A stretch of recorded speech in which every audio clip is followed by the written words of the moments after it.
Oh, God.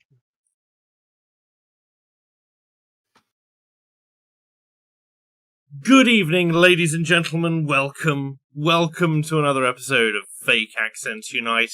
How are we all this evening? It's nice to see many of the regulars turning up in chat. I see Teabag, I see Matt, Alpha Omega Records, it's going, and Mr. Gently Benevolent, all the good stuff. Mr. Gently Benevolent rocking that, I think that's your, is that 3 months or 6 months badge? Anyway, silver NSO icon there. You can get one of those just by clicking the join button below the stream. We are joined, as always, by the Britisher. Good evening, sir. Good evening. I am terribly excited to be here. I am stoked. In fact, I can't imagine a time in which I was more excited to be on a stream such as this one ever in my entire life. My disappointment is immeasurable, and my day is ruined. Every single time, you're supposed to say you're hanging on in there. God damn it, Britisher! My reaction is ruined! And we're also joined this evening by Owine, who I'm sure is shell-shocked in general by the state of the other guests. How are you this evening? I'm good, thank you. I was going to try and continue the energy, but then you killed the energy, Mark. Like, you had the energy going. I was ready. I was pumped. I was like, yeah. Come on! Are you ready? Hi, Mark, how are you doing? You're right. I'm here. I'm ready to go. Let's go. Let's do it. British news, yeah? Let's go. Let's do it. Boris, yeah, that's good. Boris? You mean... He did a thing. You mean Al Johnson?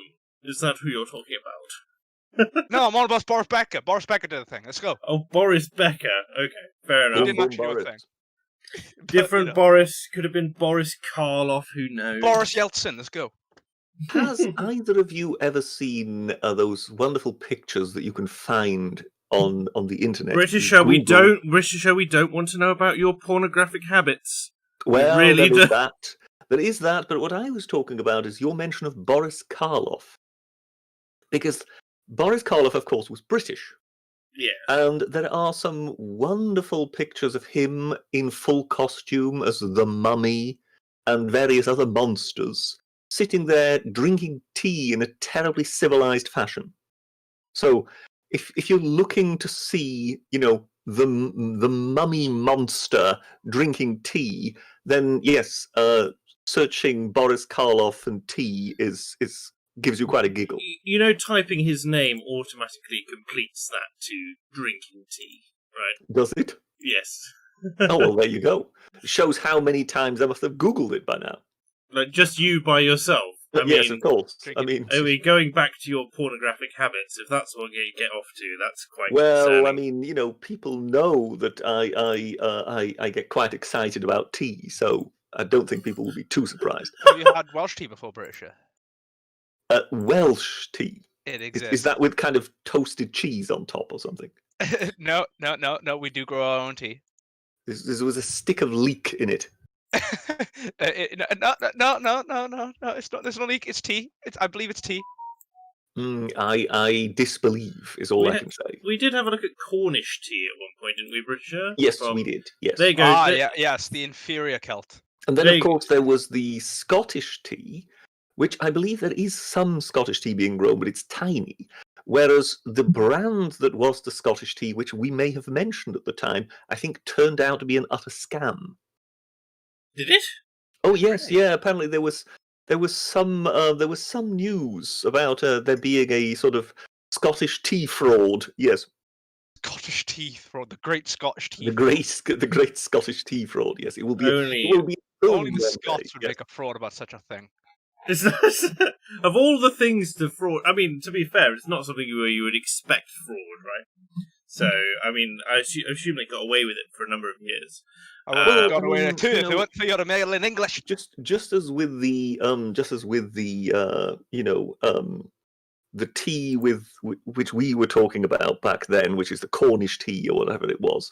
There is some tea blended into, I think, Indian Assam or something like that. So, because there is just nowhere near enough volume of tea produced in Britain, what little tea there is, one then blends with some imported Indian tea.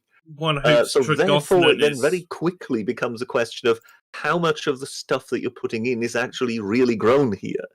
And there is very little way of determining that once it's in little bags, if you know what I mean.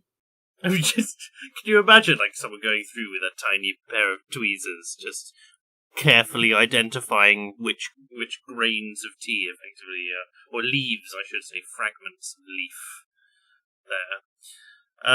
Scowen has said, sigh.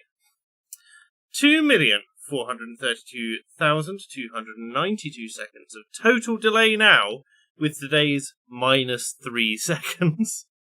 At this rate, you will only catch up in 15,591 years of weekly streams. That aside, #justice for Mustachio. Thank you, Scowen. Now, I'm assuming... Mustachio. Oh, why? You clearly have not been paying attention. I have as little idea of what the mustachio meme on Twitter is about than Owain does. So you'll be enlightening both of us. If the mustachio meme had travelled all over Twitter, that would be amazing. Get your M's out for mustachio in the chat if you do. Basically, we've just been playing...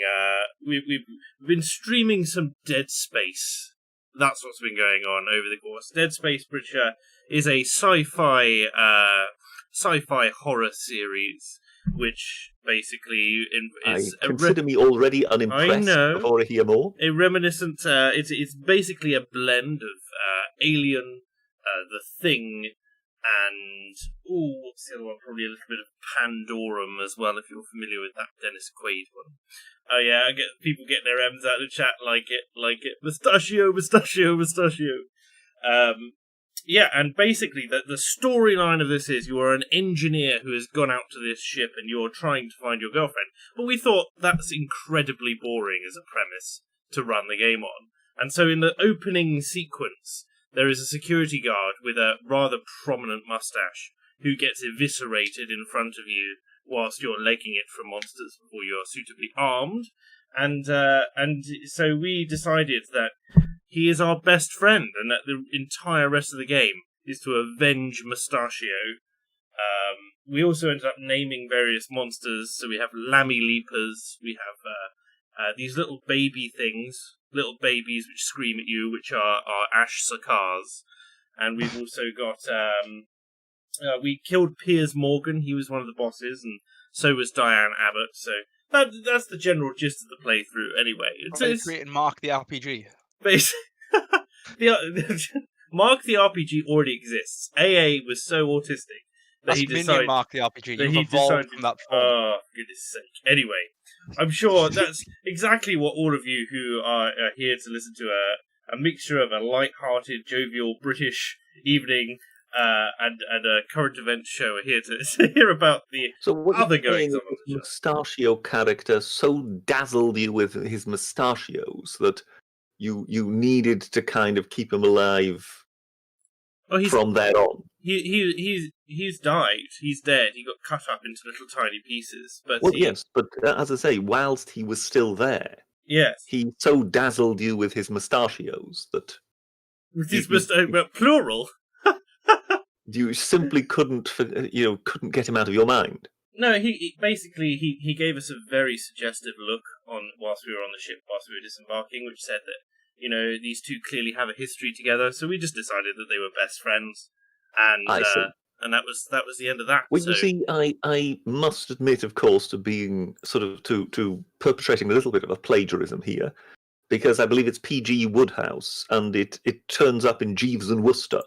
When Wooster is in New York and informs Jeeves that he will go outside and dazzle the natives with his mustachios. And I know that he hates the mustache, doesn't he? He goes through the whole thing just to prove that he's the one in control.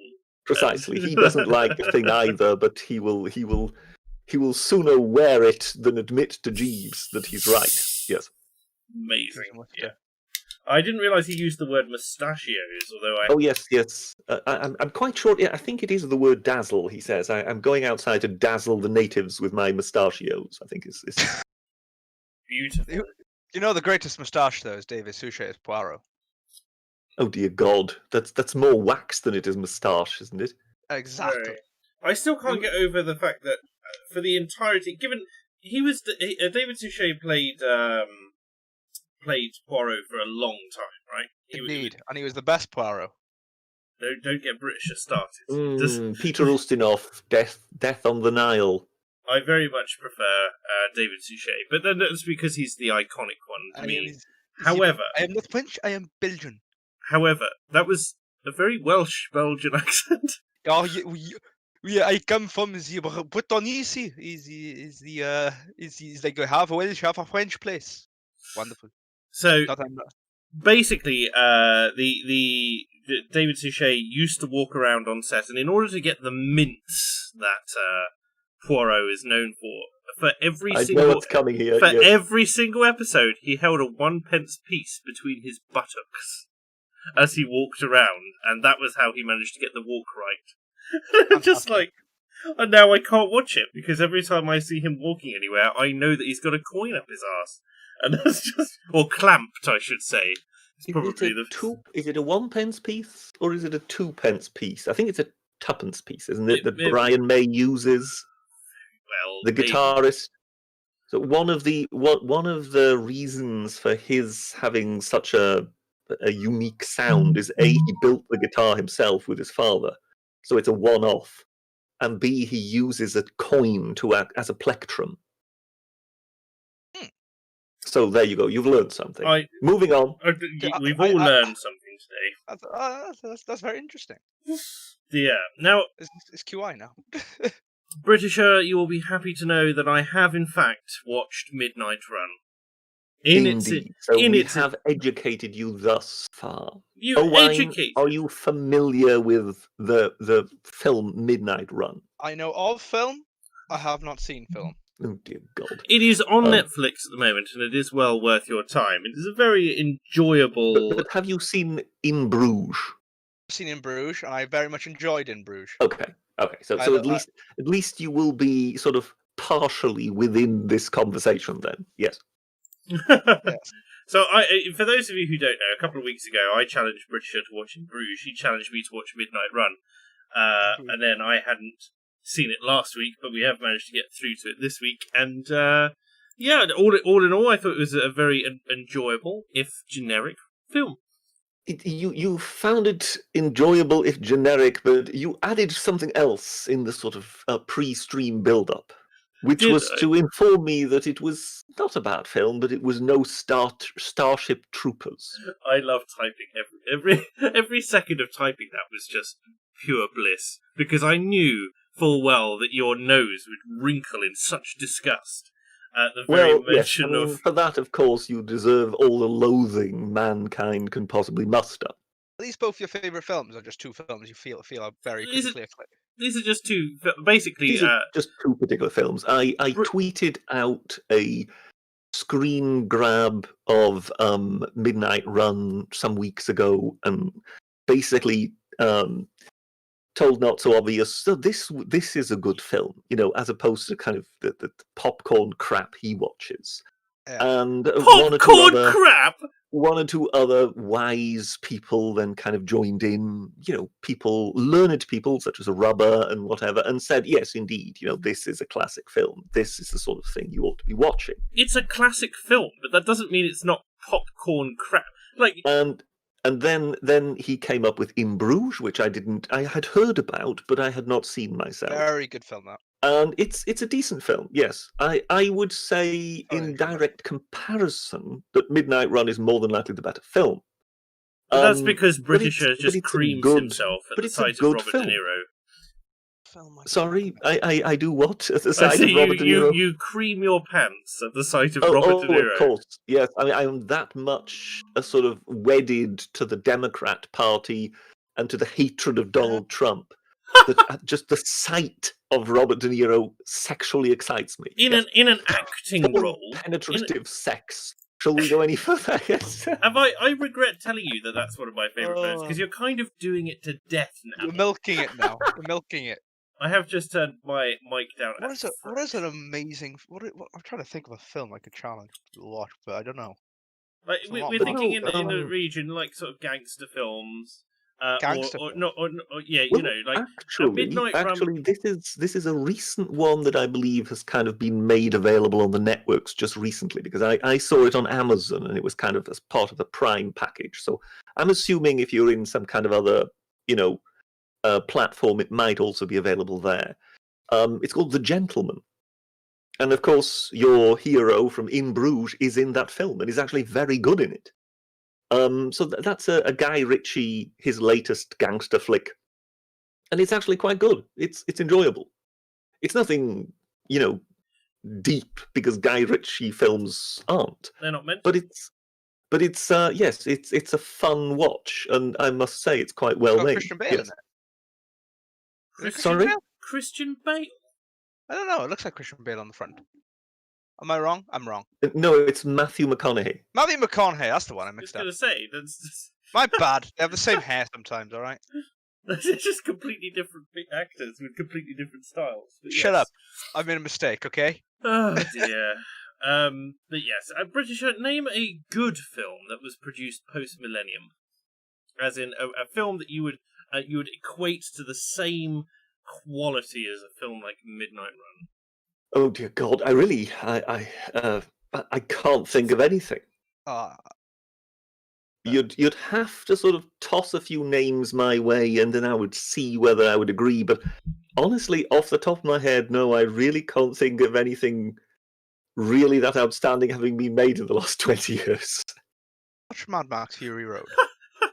That's a hell of a film. Chat's just put Gladiator, and I'm just like, again, I know how you're going to respond to that, Brett. Brisha. Well, Three Gladiator, Lord of the Rings is. Gladiator, I credit for being the one film that kind of enabled epic films to be made again. Because prior to that, after the old epic films had ruined various film studios, it was basically deemed not possible to make films of that magnitude anymore, because it was just too expensive, all the extras and whatever, and all the massive sets that needed constructing. And then, of course, with Gladiator, one proved this could all be done in, via computers. So in that regard, it's an important film. But to those people who sort of think, it's the Roman epic and whatever, it had most of the ingredients, but it's just not there. If you want to see the ultimate Roman epics, you still need to watch Ben-Hur or Spartacus. Yeah. Lord of the Rings, Richard. Yeah. That's. Is Lord of the Rings is a post 2000? Is it? It is. Yeah. Well, Return of the King is. No, they're all three of them are. Are they? Okay. Yeah. That's just. Oh, goodness me! Like, I feel old now, but yeah. I mean, I credit sort of Peter Jackson with a lot for being able to actually put the thing together, because there are various other big movies out there where the story is just too big, too ponderous, and they can't quite grasp it, if you know what I mean. So if you watch something like Troy, or you watch Alexander, again with your In Bruges hero, they're just completely, unsatisfying films because they just get lost in themselves. Whereas the Lord of the Rings, they manage to actually tell the tale and have a proper story arc, if you know what I mean. With the exception of Faramir, which was a disgrace. Yes. But I must admit that it's not one of those films that sort of tempts me to watch it again and again. Really? It leaves me fairly dead. I think some of the visuals are absolutely spectacular. But yes, it's one of those things that you kind of, it takes you hours to work your way through it, and then once you finally got to the end, you're almost exhausted. Well, yeah, it's an epic for a reason, Well, that's not how I necessarily understand to be an epic. But yeah, I rate him for being able to tell the tale, because I know that would be incredibly difficult to put together. Okay. But I'm still not sure that I kind of rate it as a a sort of superlative movie. Even if you kind of compile everything to the third one, as they did when it came to Oscar nominations. So other films that stand out to me, things like Idiocracy. Do you know Idiocracy? I've seen snippets of it and whatever. I've never seen the full thing. It's like the concept is better than the execution, but it's still a great film as far as I'm concerned. It's kind of society having been reduced down to the lowest common denominator in every single factor. Yes, and an average everyman who ends up cryogenically frozen and is then considered the most intelligent man alive at that point, yes. And the other one that really sticks out to me, Oh Brother, Where Art Thou? Do you know Oh Brother, Where Art Thou? I do know that one. That was with George Clooney. One, yes. I would say that's actually a classic film. Yes, if that is a post-2000 film, I would say that's a classic movie. It is. It was. For those of you who don't know, it was based on the Odyssey, wasn't it? Yes, it is. And it's set in the American West, not in the Old West, just the American West, and basically. Well, it's sort of the Deep South more than the American West, isn't it? I think they start in the west of the Deep South and then they end up in the East. It doesn't matter. But they basically the main character, George Clooney's character, is called Ulysses, and it follows a huge epic story of various parallels to obviously the Odyssey, the epic, the poem, the epic, and it's very, very good. Curiosity, on the IMDb top 1000, and I looked at the top 10. Right, the newest movie in there is in the top 10 is Inception at number 9 from 2010. Inception was a film which led to so much. Bwomp! Yeah, like it completely ruined film scores. Yes, films before then attempted to do something different, and I appreciate that. There was some copying of some point from Star Wars and stuff like that. The great sweeping things, but not everyone could afford an orchestra, right? So it was all there. But then you suddenly have this Inception CGI, sort of shoot 'em up fest. It was not a particularly clever film, despite the fact that stupid people couldn't understand it, and the whole thing ruined film scores until the present day, really, because it's the same thing which Marvel has used the entire time. It's the same thing that any epic action film uses. They all sound the same. There is no iconic sound now for particular films and series. I don't hear it. Interesting about this is that in the top 1000, our 33 is Joker. Yeah, well, if it's audience scored, I'm not surprised it is. No, it's Metascore 59. One of the things you will always find in any of these best of lists is that, given that it's mainly young people who contribute to these things, if you ask it in music, it will bring up some classics and whatever, but for some reason there will always be the immediate pop starlet of the moment who somehow turns up in the top 10. And I think with film, you very much get the same kind of effect. See, with IMDb is a curated list, Brett. It's number 1 is A Shawshank Redemption. If that would give you some bearing there. Or kind of number 2 is The Godfather. Yep. And then number 3 is The Dark Knight for some reason.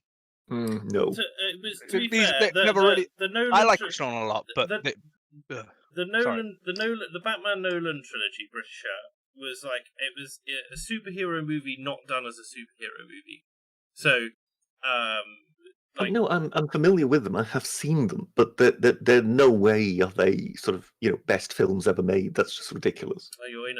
I wouldn't say they're the best films ever made, but they are very good films. And if you don't think so, I think you're being a little bit of a snob. But should I just round up the top 10? Go on. So Owain, just round up the top 10 for us here. We've got to Batman. Okay, number 4 is The Godfather Part 2. Number 5 is The Lord of the Rings: The Return of the King, which I think is the weakest of the 3, personally. But there we are. I like the Two Towers, yeah. Yeah, Two Towers is my favourite one. Number 6 is Pulp Fiction. Number 7 is Schindler's List. Number 8 is 12 Angry Men. Very good. Number 9 Inception, and number 10 is Fight Club. Oh, I can't believe number 9 is Inception. Oh, especially above Fight Club. Fight Club is great. I would say, that this is very much sort of the list of a particular generation. Other than 12 Angry Men, have we got any other black and white film in there? Well, if you keep going further, you got Schindler's List technically. Well, yeah, that was cheating a bit, isn't it? That's like saying The Artist. So if we go to number 13, that's the good, the bad, the ugly. Yeah. The original one, obviously, and then the next really late early one, you got One Flew Over the Cuckoo's Nest at 19, and I believe if I go to that, there is It's a Wonderful Life is down here at 32, and Seven Samurai at 31. Yeah, but as I say, Seven Samurai is 31. So, Chat's saying things like "No Country for Old Men." I need to finish that. Actually, I've only watched the first hour and a half. I think this is user rating, so go by. I've seen that film. Much of that just went over my head. I just sort of thought, well, yeah, I wasn't that impressed. Just saying, this completely changes to more of a British list if you just do it by number of votes. It really does. It completely changes. Like the top one then is The Long Goodbye, 1973, and then In a Lonely Place is number 2. I'd never heard of these two. I've seen neither. But then number 6 is The Lady Killers, which I'll attest for. The Lady Killers, yes. As long as we're not talking the Tom Hanks version, for which somebody should be strung up somewhere. Well, was it worse than Big? Oh yes, it was much worse. I'm just going to crack on with some super chats here, guys, because people have been furiously sending them in, especially Hagnar the Viking. Calm down, man. Why are you sending so much money? Yes, Hagnar, we need to calm this down a bit. I mean, by all means, on this stream, do what you want. It's up to not so obvious, but on my stream, I think we need to curb your enthusiasm a little. Hagnar the Viking says, Arve, please tell the Britisher I'm sorry for spamming his comment section, but I'm not sorry for asking the GQ. Germania defender est. Delenda est. Delenda est, sorry, yes. Yes, the GQ is the German question. You see, Hagnar the Viking seems to kind of be seeking a final solution for Germans. And, yes. Oh, Lord, no. He seems to be pressing his case wherever possible. Mm. Oh, man. Where's this now? Sorry. JS says, did you see Binary Surfer / Rubber's Twitter spat? Yes, I did. Yes, I did. Yes, I did. It was furious, to put it that way. And Leave it there. Just a huge amount of abuse, really, from one side to the other. Have I got it in here? Well, let's put it like this. It has its advantages if one of the two is blocked. Yes. Because this is the first time hearing of it. So, yes, that's that's about as much as I'll contribute here. Rubber said, I have nothing but contempt for Binary Surfer, a charlatan and borderline psychotic. To which Binary responds, do you have your wife's permission to be online, my little chinless cuckold? All right, Mark Star, come on. So we're just cracking on. Sweetest moment with you is when you outlined your murder fantasy on NSO's stream and the room went quiet. Even Dankina thought you'd fucked up. Murder fantasy. It's called a deliberate conversation stopper, taking to an extreme for effect. Here's a fantasy for you. Your children weren't fathered by another man. Okay, I can't crack on with that. It's just too much of an insult in both directions, and I am not Keemstar. Thank you very much, Owine. So it's just, yeah, basically going down to the point where both of them are screaming at the other to get therapy, basically, and pretty dramatic. So yes, I did see Binary Surfer and Rubber's Twitter spat, and if you're interested in finding it, I'm sure you can find it online. Hagnar says, Mark will evolve into Lord Protector Mark before this year's end, assuming my voice drops, because I'm aware I went a bit squeaky and just a Lord moment ago there. Protector. That's my ancestral role as a Cromwell. Thank you very much. I'll have that. Are you tangentially related to Cromwell? Directly. Directly? Ooh. But how do you not know that I'm like a Palpatine-esque figure moulding you into my Darth Vader to be my Lord Protector? Sounds... I don't know. I'm going to stop that there. Long live Charles II. The king is dead. Long live the king, Britisher. Long live the Lord Protector. Long live the Britons. The Britons will retake the land, which we lost. Green God O Stobbsmere sends in £5. No message attached. Thank you very much. JS says, "Is your student hall in lockdown yet, Mark?" It is not, but this year is pretty much online only anyway, and I am not going in for seminars where I have to wear a visor. Put it that way. I'm not in a student hall anyway. I'm in private rented accommodation. Just a quick interlude here. Apologies from me because my stomach seems to be growling ludicrously once in a while. So if the microphone is picking that up, my apologies. I think you're all right, Britisher, but feel free to have a cheese sandwich or something in the background if you're going on with that. Hagnar says, once in a while it suddenly makes these ferocious gurgling noises. So there you go. Hagnar says, "Speaking of getting Britisher started, have any of you gents seen the YouTube channel History Bro? Britisher and him could talk about the Romans all day." I can't say I'm familiar, but then again, with a lot of these things, I might have come across them, but I just don't know the name, if you know what I mean. You can hear the British talk about the Romans 2 hours straight on the Foundations podcast if you just search us up on the Foundations podcast on YouTube. Naked shilling. I Yes, encourage it. That was quite interesting, to be honest. I was quite chuffed with myself there. Yes, that was very good. You mean you had having not at all having basically said to myself, okay, I'll just go on and I'll see what comes my way. And once in a while, I was suddenly put on the spot, and I just sort of thought, oh dear God, here we go. And as luck has it, what I produced then was later confirmed by others while we were on air, sort of Googling it or whatever. But yes, it's always a risk when you go out on a limb. You know what I mean? It just kind of just organic structure for the show just kind of came out where we just went around the empire looking at how everything just fell apart. Look, you're on my show now. You're not supposed to be talking about everything that happened on your show. If they want to do that, they can check it out. I would say it's our top show. I'm sure it was. British are saying it's very interesting, amuses me, because it's like, does that mean you had no opposition, Britisher? Did they just... I hardly got a word in. Oh yeah, okay. Is that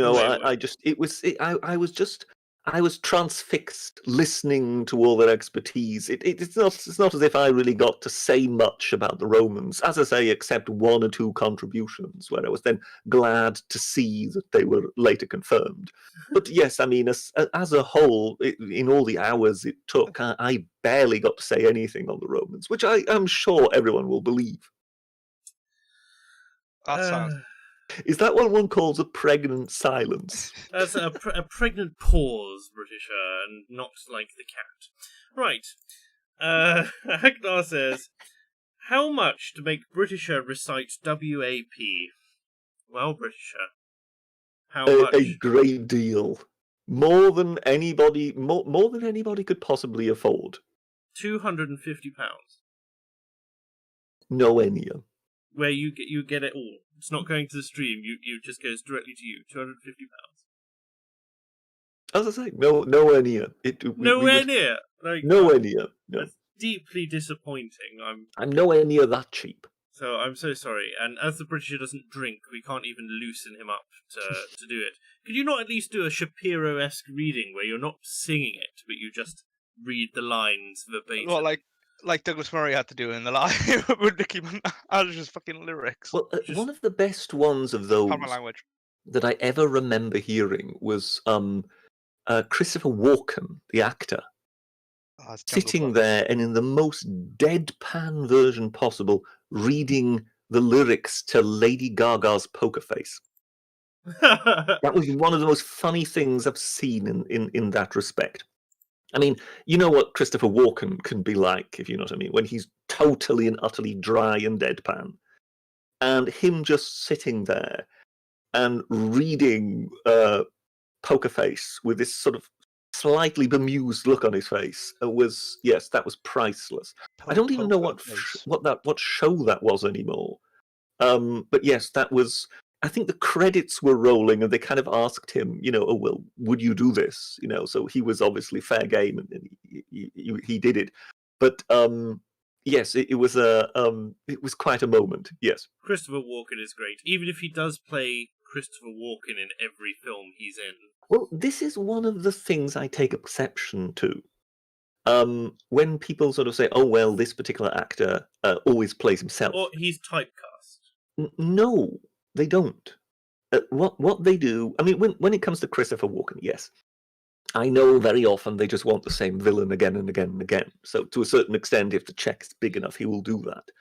But one of the art, one of the great things about these actors is that at one moment, yes, they have to have a sort of chameleon quality in filling a different role with a different character. But at the same time, if you go into the cinema and you want to see one of these great actors, you don't want to see, a completely different version every single time. What you're looking for is, after all, them.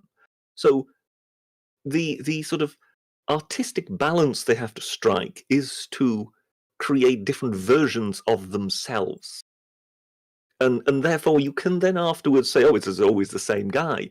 Well, yes, but that is to a certain extent because when people go and watch Dustin Hoffman, they want to see Dustin Hoffman.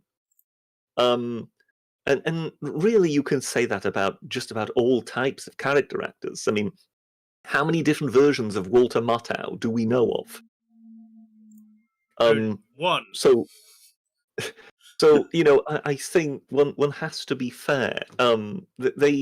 These folks tend to know what they're doing, and the idea that that some of these chaps just become famous for being great actors by pure accident, and that everybody's been too stupid to realize, and in reality they're just always playing the same role. No, I'm afraid, no, that's just not true.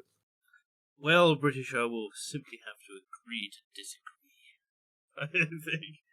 I think there are definitely some actors. I mean, to a degree, I think it's down to personal taste. Where there are some actors where you see them in an iconic role and you cannot unsee them in playing that person, even if they're trying their utmost. Some actors can get away with it, and some can't. But I think it's definitely there's a mix in there. How much, out of curiosity, Britisher, how much to make... Look in Stream Chat right now. Oh, dear God. Look Where is Stream Chat? Hang on. It's just above Stream Chat. There we are. Yep. There we go. How much for you to speak those words on the stream?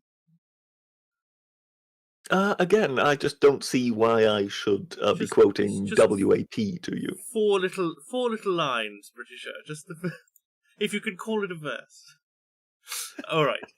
Well, we'll leave that there for the time being. Hagnar says, it's either Romans or movies that gets Britisher to get off his fence, so time to mix them. What is the best Roman movie, Britisher? Oh, God. Well, I would say it's a tie between Ben-Hur and Spartacus. I would say. And yes, I think we've answered that several times. I think there could be a really good Roman drama made about the fall of Rome, which hasn't been done yet. The interesting link between the two films is that Kirk Douglas wanted the leading role in Ben-Hur, which was the great production of that time. And they told him that they'd already decided on Charlton Heston, but they offered him the villain. But he stormed out in a fury and decided instead to create his own film, which then became Spartacus. I've just seen in the chat someone put Life of Brian. I'm almost inclined to agree with you, but I won't just on the basis of art. But I must say that when it comes to the filmmakers of Ben-Hur, you can see what they were getting at. Because could you imagine Kirk Douglas playing the villainous Roman? That would have been spectacular. It would have been very good. But it would have deprived us. It would have deprived us of Spartacus. So it was. One has to sort of say it's credit to Kirk Douglas's ego that he charged out and then produced something in protest. So basically, it's a purely sort of it's a project driven by pure spite, but it turns out to be Spartacus. The best projects always are. Curiosity. Before we move on from films, what's the best war film Britisher? Ooh. Like my favorite one is Bridge Too Far. Bridge Too Far. I would more than likely go for The Longest Day. Right. Okay. Interesting. But I'm a very big fan of Bridge Too Far, The Von Ryan Express, obviously The Great Escape. Who isn't a fan of The Great Escape? I'm not because I haven't seen it. You haven't seen The Great Escape? No, to my shame. Don't start him. Don't, seriously, Owain. The amount of films this man has not seen. I've seen The Longest Have Day. you seen Saving Private Ryan? Yes. That's okay. Saving Private Ryan, again, a film of which I would sort of say is held up by a certain generation. What I would say, the very opening sequence where they're landing on the beach and whatever. Yes, brilliant. But then after that, it's kind of snooze time. Yeah. People mentioning Where Eagles Dare. Where Eagles Dare, fantastic. Very good. That's true. Oh, what is it? Is it Kelly's Heroes? Or is is that the title? Kelly's Heroes, the Clint Eastwood one, where they're actually setting out to rob a bank across the border. Yes, and there's Escape to Victory, which is quite good, even though it's not a real story. But look, the Dad's Army feature-length film is that's got to be the one, right? No, well, as long as we're not looking at the remake. How can because they made one with Catherine Zeta-Jones, didn't they? And that was just appalling. Oh, I haven't seen that one. They had Captain Mannering have a romantic interest. It was like, what? No. Yes, and all the women folk. So basically, Captain Mannering's wife is on screen. And you just go, no, I'm sorry, you're messing up one of the longest running gags of all times. She was never on screen. But because, of course, now we're looking at, diversity and yada, yada, yada, so they had to have as many women as they had men. And, of course, Dad's Army is very much one of, male characters. So they just had to make up for it with endless, female unknowns turning up on camera. I'll tell you a great recent film, actually, is Darkest Hour. About Churchill. Yes, that's a good one. Oh, yeah. I've not seen that one. No. I recommend that. I would actually almost call that definitely a modern British classic. I'm not sure it qualifies as a classic, but it's a good film. Yes. I did watch The Imitation Game. That was very good.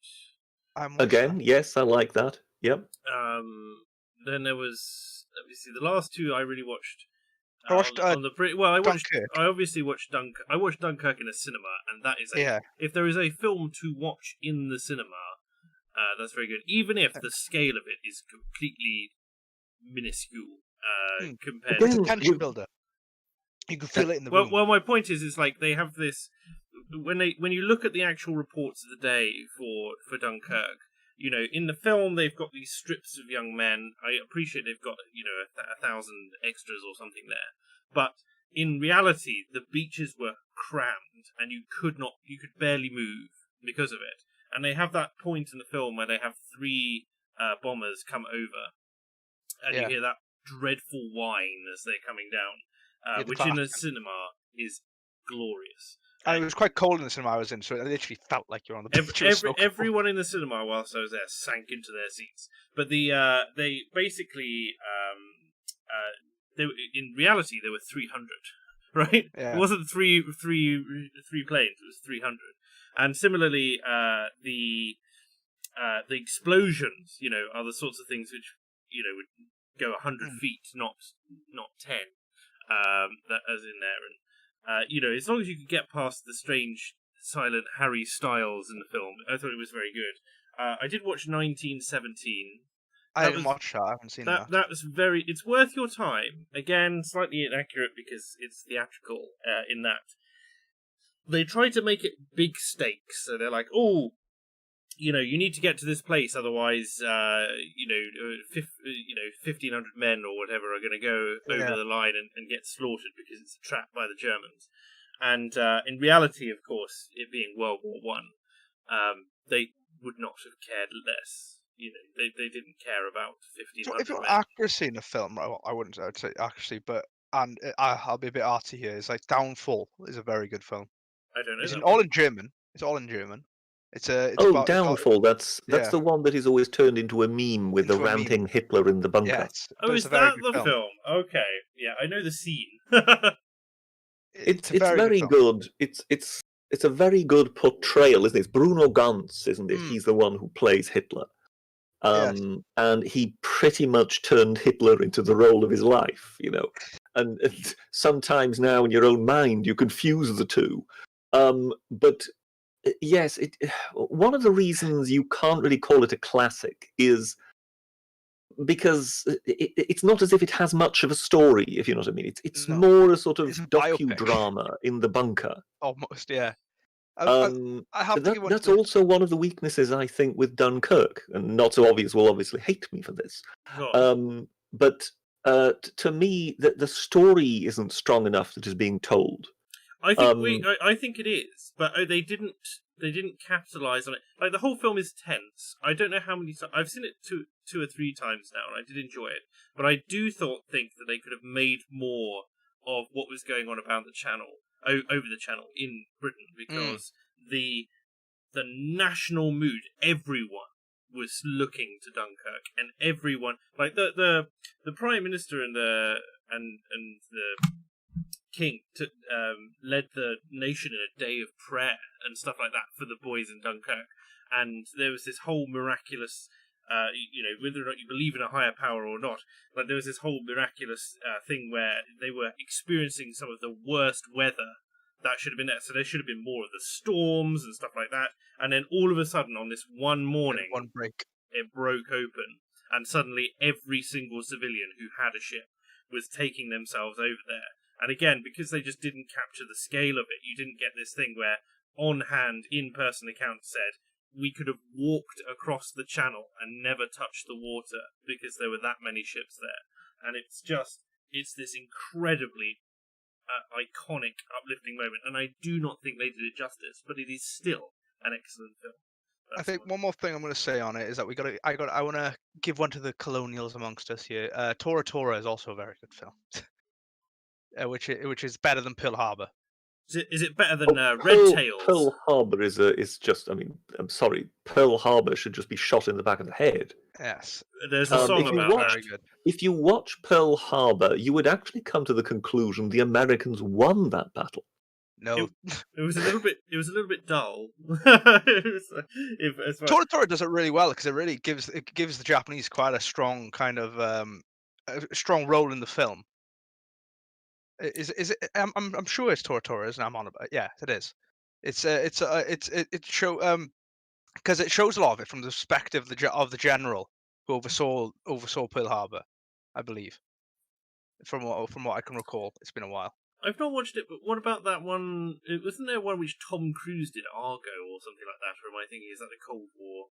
He did Valkyrie. Valkyrie, which was about the plot to blow up Hitler. That was the one. Yeah, the one with Argo or whatever. That was the Iranian Revolution, wasn't it? Yeah, the chap who plays Batman these days. Right, yeah. Who I think directed it, and I think he was also in it. And it's about this wonderful plot that they set up to kind of create a fake film company and pretend that they want to go and film in Iran in order to try and get some folks out of Iran. That was right, yes, in the embassy, right? Yeah. Yes. All right, gents. Well, let's crack. Otherwise, we'll never get to any of the the day's actual stuff. Inedible Red says, "Has any of you watched? Have any of you watched The Boys from Amazon Prime? Lefty propaganda, but incredibly entertaining. It has tended more to the left, but it's got a bit more of it's got a cynical streak through it, hasn't it? It does. It really does have. I'd say it's entirely watchable if you're not left wing.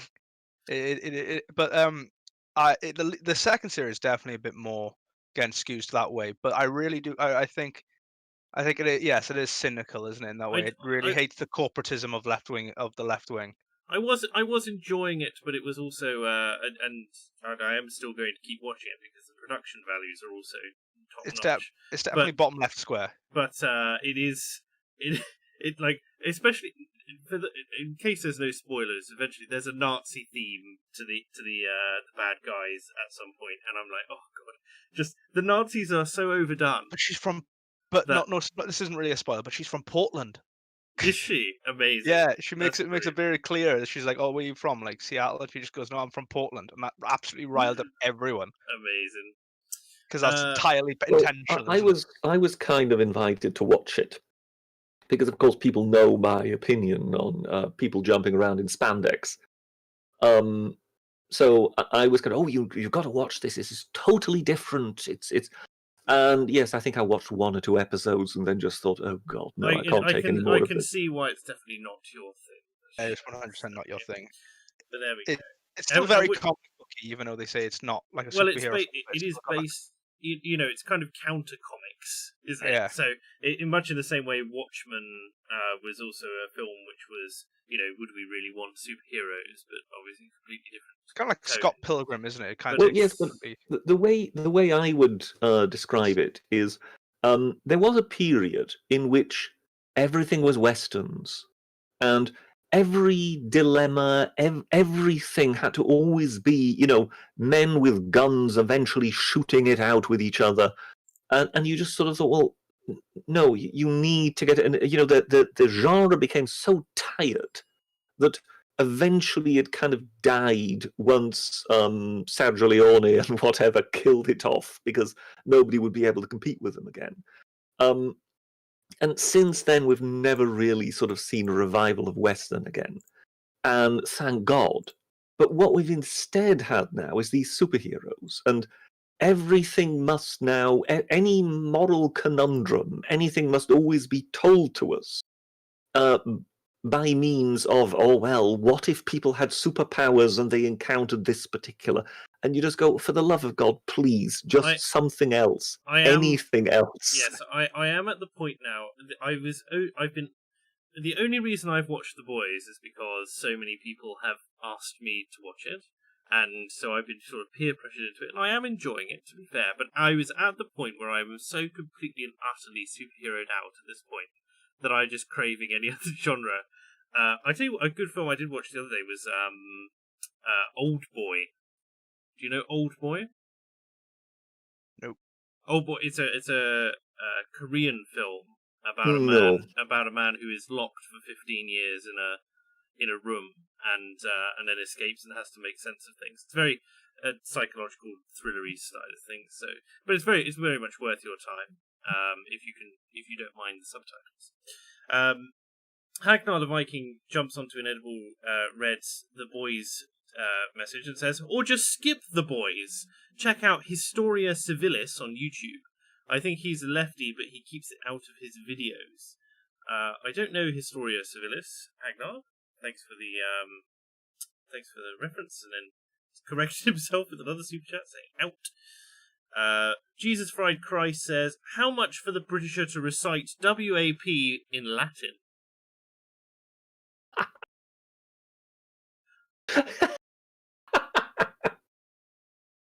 I mean, I have it queued up here, Britisher. Would I be saying Felix a lot? Let me see. I don't know. I'm gonna paste the full lyrics into stream chat, and you can make what you will of them, Britisher. Anyway. Oh no, your message is now over 2,000 characters. It doesn't like that. 1 second. I'll do the first verse or whatever you want to call it. Oh god, like I can actually read the actual lyrics as we go along, and I don't like it. So that's this sort of weird thing. I'll do it for a tenner. Why not? I'll say it, but pretty sure I don't think you would. Certified lusus naturae.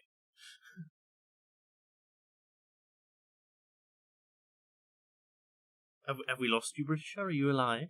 I'm still here. You suddenly just went very quiet. Yes, I'm expecting you to read the first bit of this Latinized WAP and give us your opinion on it. Well, no, I thought we'd already agreed that there isn't enough money in the world. We've established there's that. Okay, fair enough. Mr. Gently Benevolent says, Hagnar seems to be onto something with the German question. How could I request we return Meghan and her wife to Germany before implementation? However, could I request we return Meghan and her wife to Germany before implementation? Mr. Gently Benevolent wants to get rid of Harry and Meghan. Harry and Megs. Hazza and Megs. I would say that Harry should probably have all his titles revoked at this point. Harry needs to be flouting everything. Harry is a broken man, separated from his family and friends by a known psychopath. A known woman with psychopathic traits, because we don't call them Make him governor of Bermuda, send him there, lock him away. No, just put him in therapy and then have him divorce her. He'll go back to normal in no time. I would just like to know, given that Mr. Gently Benevolent is involved here, because I know he watches The Week That Was, whether I'm getting any credit from him for my being pretty much the first to point out the problem that was Meghan Markle before it arrived here. Oh, the hipsterer coming in here. I was well ahead of the curve there, I'm afraid. I think I'm permitted to boast. Power hungry, and Harry was feeling the pressure from William having obviously Kate, who is almost a perfect fit for him. He must have been absolutely just jealous, and then just taking the first girl he got. Maybe. I don't know. I don't know. He's ginger. I don't know. I think he was just genuinely smitten with her. I think sometimes when you see some of those pictures, the way he was looking at her, I think he was just completely and utterly bowled over. And therefore, I think his judgment was somewhat impaired. But yes, when you see those sort of early videos at the time I alluded to, which were her speaking at the United Nations, being one of these ambassador types for the United Nations, and feminism this, women's rights that. And if I remember rightly, while I was putting it together, they were disappearing off YouTube. Yes, so clearly it was already being arranged that some of the more controversial stuff was disappearing. As this relationship was gradually evolving and being announced, which I found really peculiar. But yes, it was apparent right from the off. I don't know.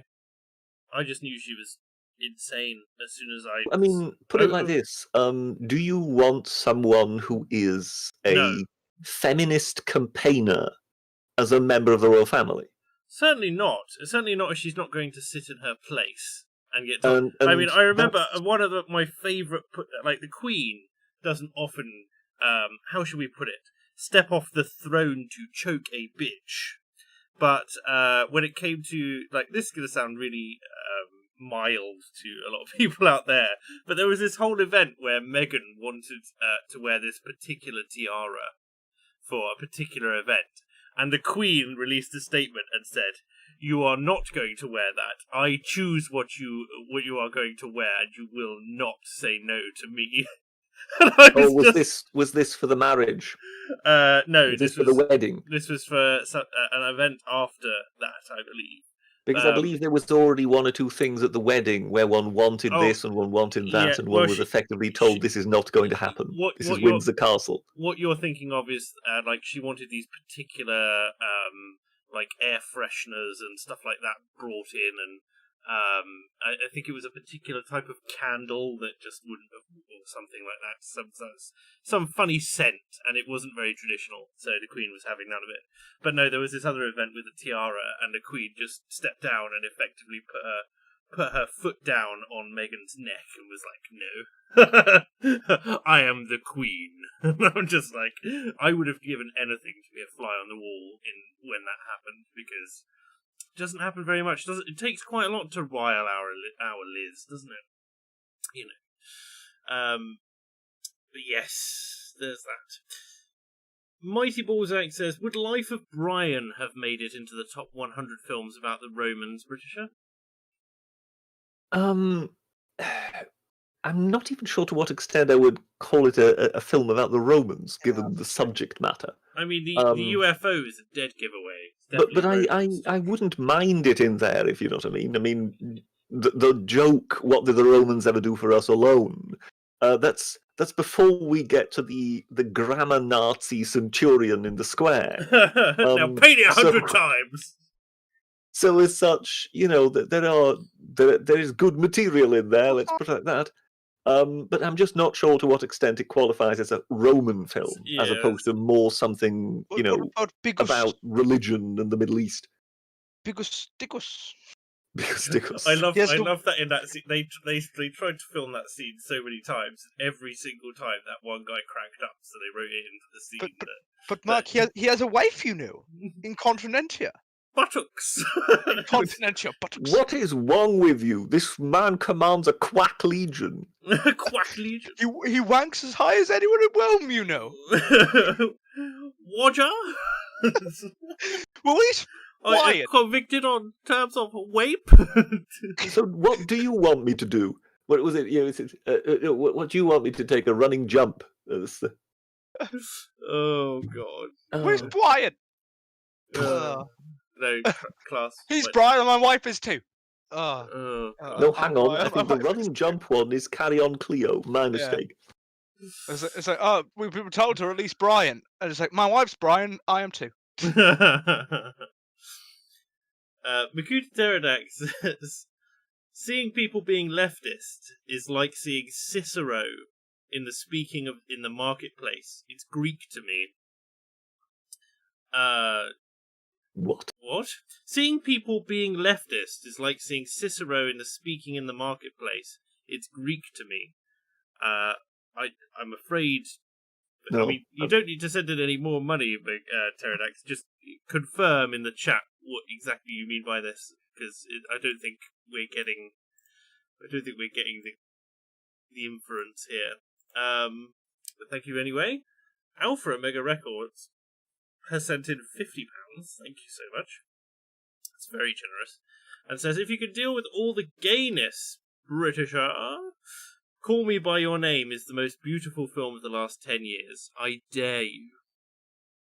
I can't say I've seen Call Me By Your Name. I'm not really one for watching films with lots of gayness in it. Call Me By Your Name is Italian. Chiamami col tuo nome is a 2017 coming-of-age romantic drama based on a 2007 novel of the same name. Let me see. So basically, the word gayness in this case is a substitute for, you know, romantic notions. No, there's literally a gay relationship. Pass. Moving on. That's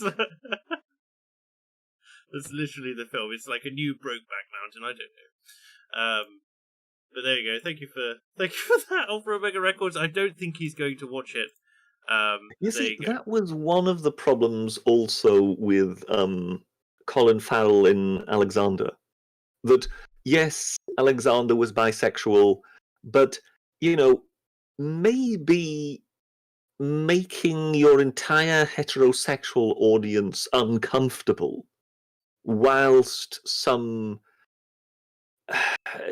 chap dances erotically in front of Alexander is not the way to go if you want a mainstream movie. No. I mean, just let the homophobia out, Britisher. Let your inner homophobe shine. No? Apparently, well, you know, one could also just refer to it as sort of standard heterosexuality that one doesn't particularly the heterosexual male doesn't feel particularly comfortable when suddenly exposed to a lot of homosexual ephemera. I bet you wouldn't even suck a dick, you homophobic bastard. Yes, I am so inclined not to do so. Yes, I know this is terrible of me. I know. In current year, Britisher, you wouldn't even fillet a female penis in current year. Oh god, I just want to end this conversation right there. Thank you very much. Emily Cooper says 2020 is the year to bring back pencil moustaches, gentlemen. I think not. No. I think my glorious... I can't pull off a moustache. I got to be honest. I can pull off a beard, not a moustache. Can you grow one? I can grow one. I can grow an all round. I have a kind of I have the full. But when it comes to the pencil moustache, it shaven, also requires a lot of skill in shaving. It does. And a very sharp razor at that. To be fair, keeping a beard, I thought keeping a beard would be like, it'd be easier than having to clean shave it every time. No, it's a lot harder. If you want to make a beard look clean and look good, it's a lot of effort. You speak for yourself. I look glorious, and I put in just the minimum requisite effort. You got to get the right on the neck there. You don't want a neck beard, so you want to cut it just above your arm's apple, and you want to have it nice and faded in as well. Are you complaining about the fact that you have to cut in the neckline? Is that well, no. But you got to get it. You got to get it right. You got to get the right fade in. You know, you got to have the right. You got to have that so it kind of frames the beard. This conversation has taken a very strange turn. Just because you can't grow a beard, Britisher. Well, actually, yes, I am fairly pathetic at growing a beard. Oh. Even if I were to try, I've always been clean shaven, but even if I were to try to grow a beard, I think mine would truly be a sort of weaselly pathetic number. The closest you'll ever get to having a beard, Britisher, is that crossover that was done on Twitter. Do you remember that with the? Oh yes, I do recall your head on Michael Caine's Persona, wasn't it? Absolutely. I did have a beard up until recently, and then I went to go and trim it and keep it clean, and I left the beard trimmer on the wrong setting, and I just took it off, and I was like, oh. I just had a big streak of no beard in there. I was just like, well, it's all going now. Rip. I just have it. Aren't the same hormones that allow for strong beard growth also related to male pattern baldness? Don't start. I'm terrified. I'm like, every man in my family is bald. I am the only one. I have lasted quite long now. As long as you can grow a beard, you can be as bald as you like, because the beard doesn't. The beard's good. The beard's good. The beard will carry you. I'm 23 and it's only just it's slightly receded, but it's stopped for a bit, and I don't know if it's going to go any further. Ooh. Oh my. I'm so glad that I still have a full head of hair, and it's here to stay. Barring the cancer or anything like that. Hagnard Viking says, true Romans shave none of this barbaric facial hair. Hang on, sorry, what? I think you're thinking of the Danes there. They're more likely to be bearded, or the Semites, perhaps. No, the Romans very much were people who shaved. Yes, 100%. And it was the sort of Greeklings among the Romans, including some emperors, who then very much took to having beards because they thought it made them more sophisticated, cultural, and metropolitan. But yes, that wouldn't really have gone down with the populace at large very well. Yeah, brah. Hey, look, Alec. Hey, look. I don't know, Julius. Look at my beard. I'm so with it right now. All of the citizens in Rome will marvel at my beard. Yeah, as I say, I don't think that would work very well. Down in the domicile, I can't remember where the bloody. Oh God. What are we even talking about? At this I don't point? know. I mean, for God's sake. Right, let's crack Well, Hagnar the Viking introduced this idea that Romans would like their beards, and you've just got the feeling, no, not the way I remember it. I was trying to do a really bad attempt at doing a Roman hipster, but I can't help but feel that that there may be a suggestion that by Romans that anybody walking around with a beard might be a person who enjoyed that particular Italian film that you were talking before a little too much. When it comes to beards, one should aspire, if you can't grow a proper beard, like a full thick woodsman's beard, you should aspire at the very least to Charles Dance as the patrician from Terry Pratchett's film adaptations, because that is a glorious look. See, the thing about beards as well, especially when you're my age, and you're trying to woo the women, is that it's very hard to understand if they like them or not. What I mean, you'll know if a woman likes the beard because they'll like the beard. I don't know. They tell you these things. They don't. They make everything too hard. But you see, in the past, it would have been regarded more as the beard being that of a settled married man.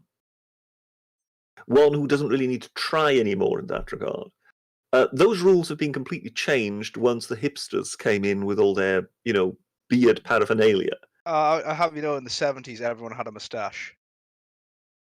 The mustache. In the 20s. The mustache is coming back, especially amongst the forces crowd, because they've just allowed, in the last 6 months or so, they've just allowed RAF officers to have beards and moustaches again. Henry Cavill has brought the moustache back in a lot of circles. I don't know about that. A lot of people are growing moustaches just because of Henry Cavill. But I know several of my old friends who have now got very waxed facial hair on their upper lip, as it were. I'm seeing a lot more. I'm seeing actually really proper twirled moustaches and stuff about again. It's really weird. You can see Davesky nods in chat saying beards are for Islam, and I'm like, I refuse to cede beards to Islam. It's not happening. Christ had the biggest beard, mate.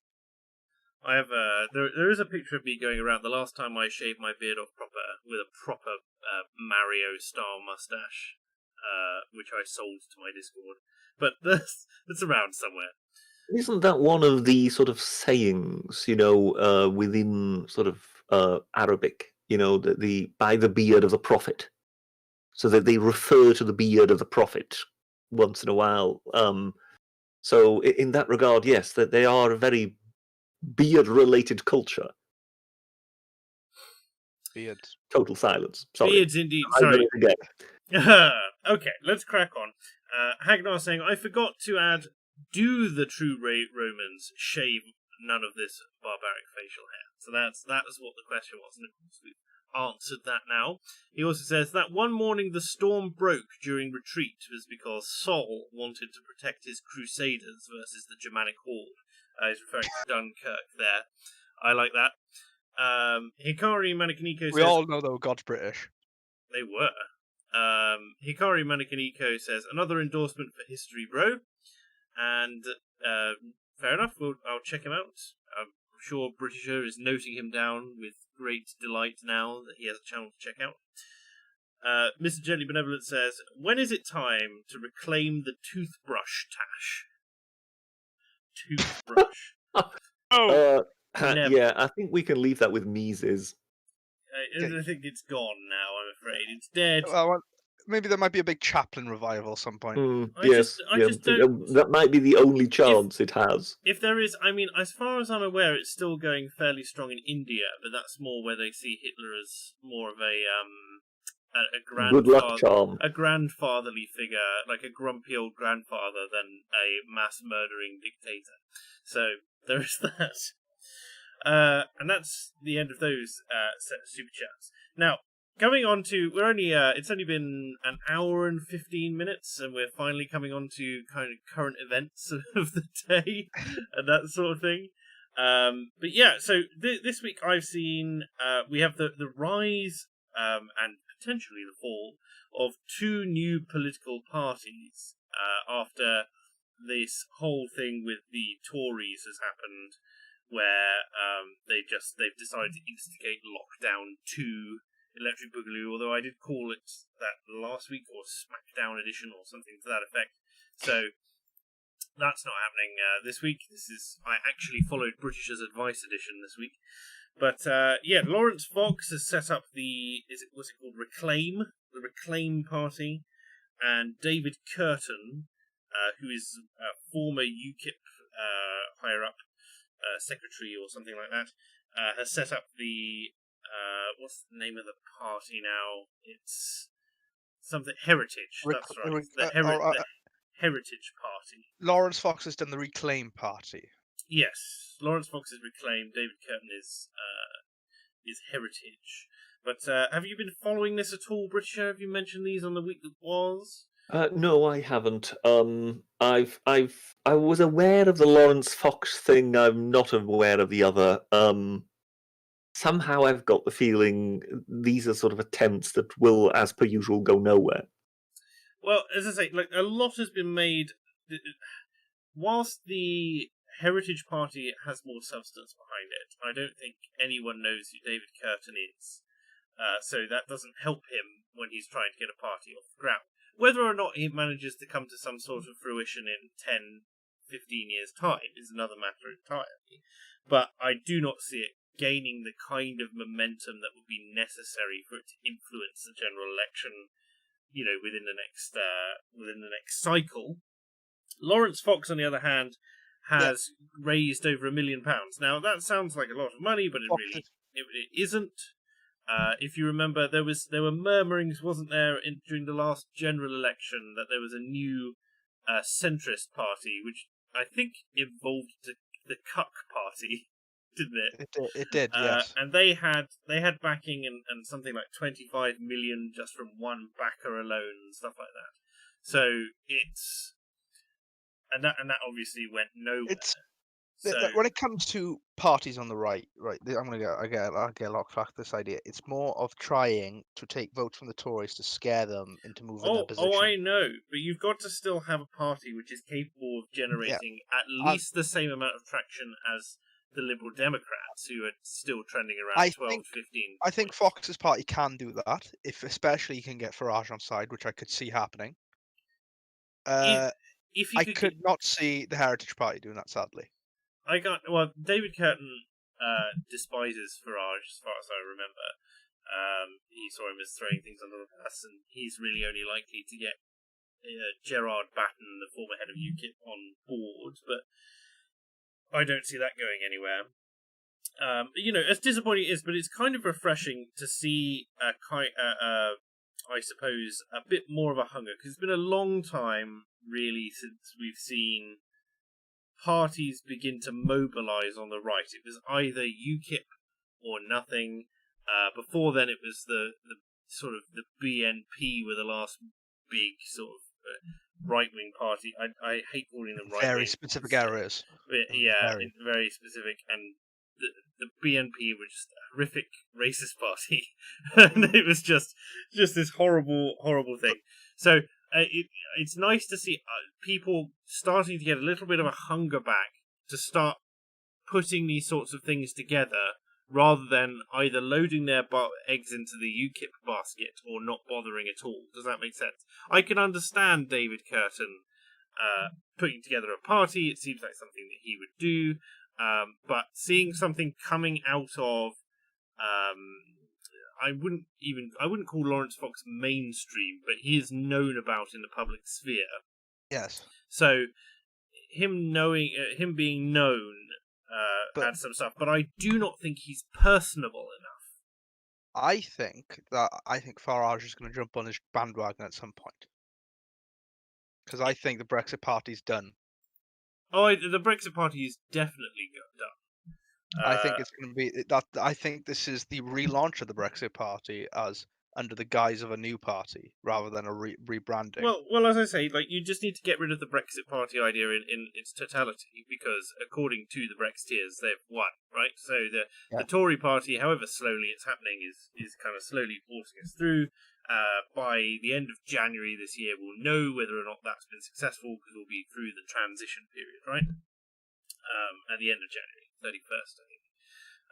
So we're sort of waiting for that to happen. Brexit Party itself is a weird amalgamation. It had no particular political starters. Its only position was get Brexit done, so that's what the Tories are now theoretically doing, as I say. We've yet to see where the cuckery will be with regards to a lot of the trade deals, but that is what it is. But launching a party to the right of the Conservatives that is happy to be to the right of the Conservatives, that has mainstream appeal, and doesn't have the baggage of UKIP and or other platforms is good. Which is, again, why I'm curious. In some ways, I almost wish that Farage would retire and stay retired, right? And allow someone to step in who is as personable as he was, but without the media smears, and to be able to do it. And Lawrence Fox, I feel, is trying to be a bit of that. But I do not think that he's personable enough or respected enough by the general populace to really do it. The problem we have in Britain is the media sees the British political sphere as three parties right now. You have the Tories, Labour, and Nigel Farage. That's the three parties, and that's the way the media is seeing it. And as long as they will keep seeing it in that way, you've got to really hit that impact. That's why the Lib Dems have died on their knees, because one, they had a really bad platform. That's obviously it. But also the media got disinterested in them. They were no longer interested in them whatsoever. Same happened to Change UK. They happened, blip, no. Then they just had no interest in them whatsoever. It's about trying to capture fire, I guess. Thoughts, Britisher, or are you tuning out? Well, when it comes to the Lib Dems, I mean, they are presently in the sort of stages of final implosion, by the sound of it. Yeah, they're close to death. They are really close now. They are having this year's annual conference online. Yeah. And they have already announced that they will be voting on whether they will have preferred pronouns on their badges. Of course. All right, and I think, was it today or yesterday that their present leader, whose name I can't even remember and won't look up, announced that they are now in favour of a universal basic income or whatever. But he also announced he's given up the was it? He has conceded defeat in the EU referendum.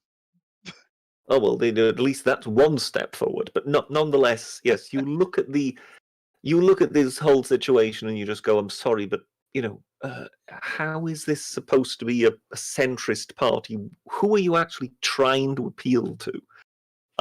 So yes, the sentiment very much is this is a party that's completely lost right now, and I really think they have no idea which way they're going. The Tories killed the Lib Dems because the Tories took the centre ground because they moved so far left. Well, I don't think it was that. I'm not sure. I think the Lib Dems under Nick Clegg, they had this once in a lifetime opportunity, and they put all their eggs into one basket, which was let's have a referendum on the voting system, and the Tories just let them walk themselves into that trap, and they went, "Oh yeah, you do that. That's perfectly fine. We can agree on that." And then, of course, the Lib Dems get their referendum. They go out campaigning, and then the Tories and Labour together close ranks, together with all the press on their side, and go, "No, you don't."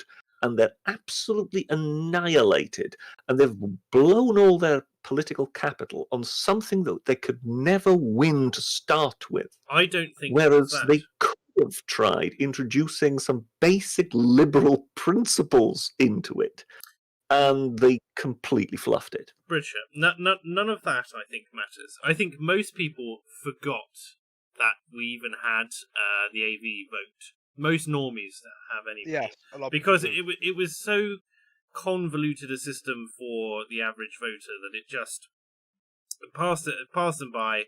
And I remember that the campaigning was not exactly what you would call fierce around the time. It was just something which happened, and most people voted by post. It was just this weird vote that happened. The biggest betrayal, if you want to call it that the Liberal Democrats' experience was over student fees. The whole point of them being in there was even if they couldn't get their primary policy point, which was we are going to abolish all school fees and take it back to how it was, way back when. Even if they couldn't have managed that, even in coalition with the Tories, they tripled the fees instead. That was the thing which I still hear, regular working people talking about today. Whenever you bring up the Liberal Democrats, that's what they talk about. The politically engaged who know lots of other stuff, will give a whole ream of reasons. But the thing which most people that I know are talking about when it comes to the Liberal Democrats is, well, they let us down. And they didn't just let us down on student fees, they fully reversed their position. They cannot be trusted and we will never trust them again. And that was that. I agree with you and I disagree with you on this. Okay. But what I mean is, I understand that, yes, that is the one that now still reverberates most. But that is largely due to that was the one that the media picked up and ran with, because that was the story they could sell. But as such, had the Lib Dems kind of shown themselves to kind of be the party of, what we would call old-fashioned liberalism, they could have at that point made a massive impact. And there was one particular opportunity, the Great Repeal Act, which the Tories even granted them, and quite a few right-wingers were on board with, which could have seen a similar bonfire of regulations that we are now seeing under the Trump administration.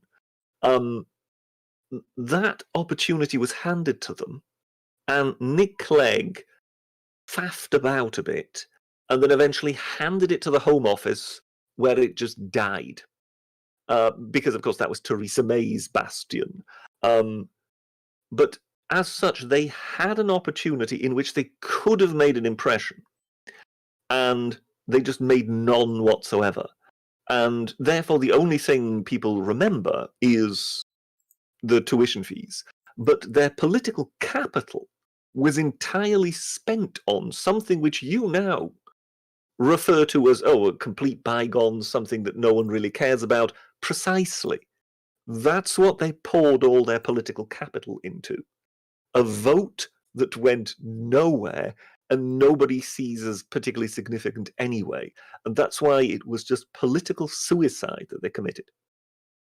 Go back to the new parties and the reason why they're coming up, because we went off on a bit of a tangent about the Lib Dems.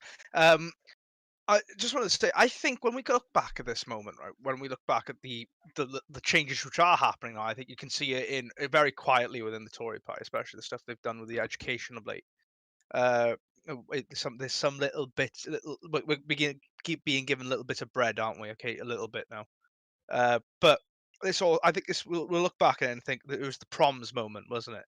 That's when it was like, that's when the grandees finally noticed, oh my God. Because it started influencing something they loved.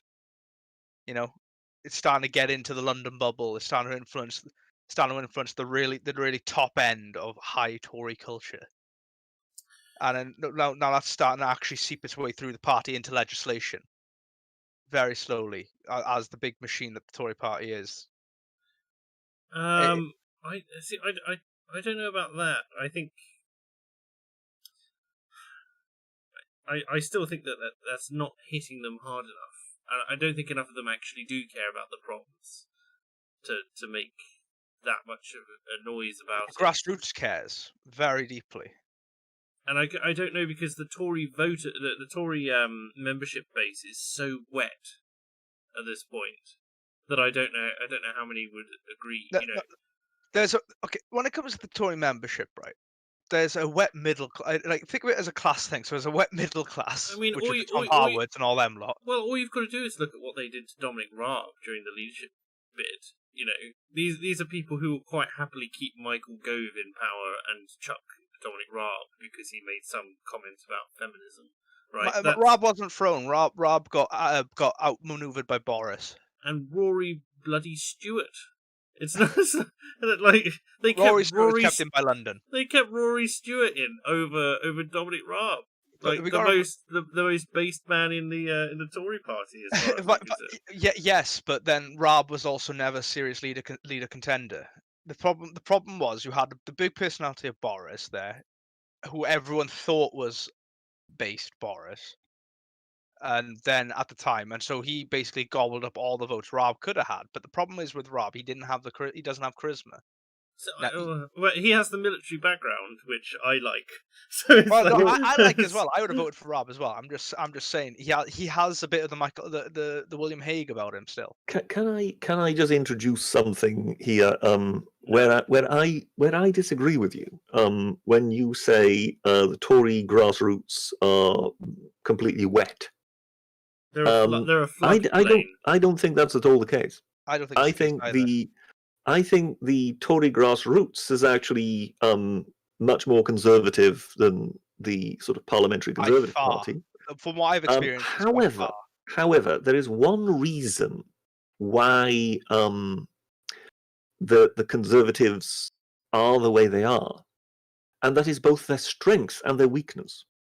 So when we see the Labour Party, I mean, you both will be too young for this. I mean, you will remember more than likely some sort of quarrels at the Labour Party conference and whatever. But the Labour Party conferences of old were just absolute chaos. They were kind of factions shouting at each other in the auditorium and just hatred writ large. And it was a sort of it was an art within itself to be the Labour leader and try to get any sort of resolution, because when it comes to the political left, they are split into factions that are sort of in militant opposition to each other, and it just showed. Whereas the Tories, they are they prize unity. And they also prize deference to authority. And what this means is you then don't get the factional infighting within the party. But of course, it also means that when the leadership decide to go along some kind of mealy-mouthed path, that there isn't the vitriol that you would find within the Labour Party of people getting up on their hind legs and going, "What are you bastards doing?" Because no, toe the line. You have to stick. Just look at how long it took Mogg to turn against May. And it take an awful long. Therefore, you have this kind of weakness in the party that is kind of a lack of an ability to hold the leadership to account, because deference is prized above all. Yes. But at the same time, it also provides you an enormous amount of strength, because the party simply will not split. Why it which, cannot of be course, killed. is what you've seen within the Labour Party again and again. The trouble is, though, that they've been mealy-mouthed for so long. It's like they've drifted so far. like even That's know, it. And I get the idea that that the Conservative Party's strength is its incrementalism in some ways, but they've just slipped so far that they're going to incremental their way back over the other way.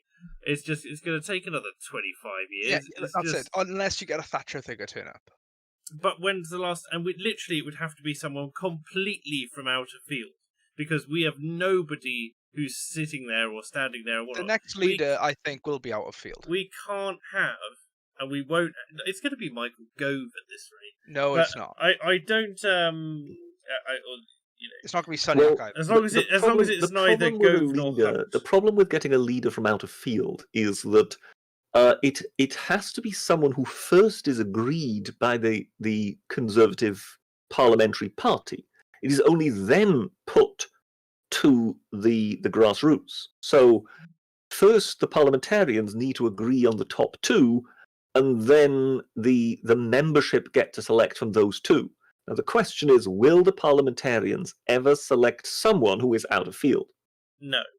And even if even if somebody could come in, who was so charismatic, who was so unbelievably, in the public's good graces and just speaking truth to power and that sort of thing, and had their respect, someone who comes in and manages to floor all the other candidates, it's like, what do you do after them? Because, as long as, it's slightly different from America, right? Because the Republicans have no answer for what comes after Trump, even if he gets in November. But I just want to say as well that what we always forget is that what are the next generation of MPs going to look like, especially on the right. These people who grow up on YouTube on the right, who are they watching? They're watching Sargon. They're watching us. They're watching AA, and these people are gonna.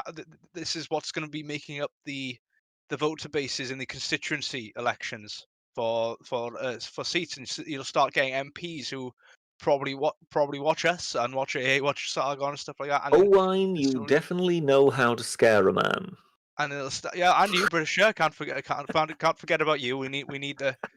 I'm just trying to picture a parliament filled to the gills with AAs, and it terrifies me. It would turn the UK into something, I can tell you that much. They don't need to be AAs. They just need to pass some of his material with other. Think of a balanced approach, Britisher. They've got you on one side, they've got AA on the other, they've got various bits and pieces as well. I'm not sure whether they're ever going to have me on side, not least as I don't consider myself a conservative. Oh, and you can reform the Liberals. Yes, yeah. Chat, like the chat now, you can tell. You're handing me the completely lost cause, are you? AA would be good. Based Parliament. AA would make a great spin doctor. The UK would become an economic powerhouse. Parley AA-ment is exactly what we need. It could be worse. It could be binary. Binary Welsh secretary now, and we'll all just be like under his Well, big the question is, what would the death rate be, and also how long would the national strike last? I should never be in power. That's what I'm saying. I one day wish to be an MP, hopefully, but that's but then I also have very strong views about unions because I'm not a big fan of them, and that may. If I ever would you intend to run in Wales? I would. Not in not for the Welsh Assembly, which if I could run now, it's actually probable. So what is vote for me, you wet bastards in Welsh? Well, it'd be glebe bastard is wet bastard. So what's vote? Vote for me.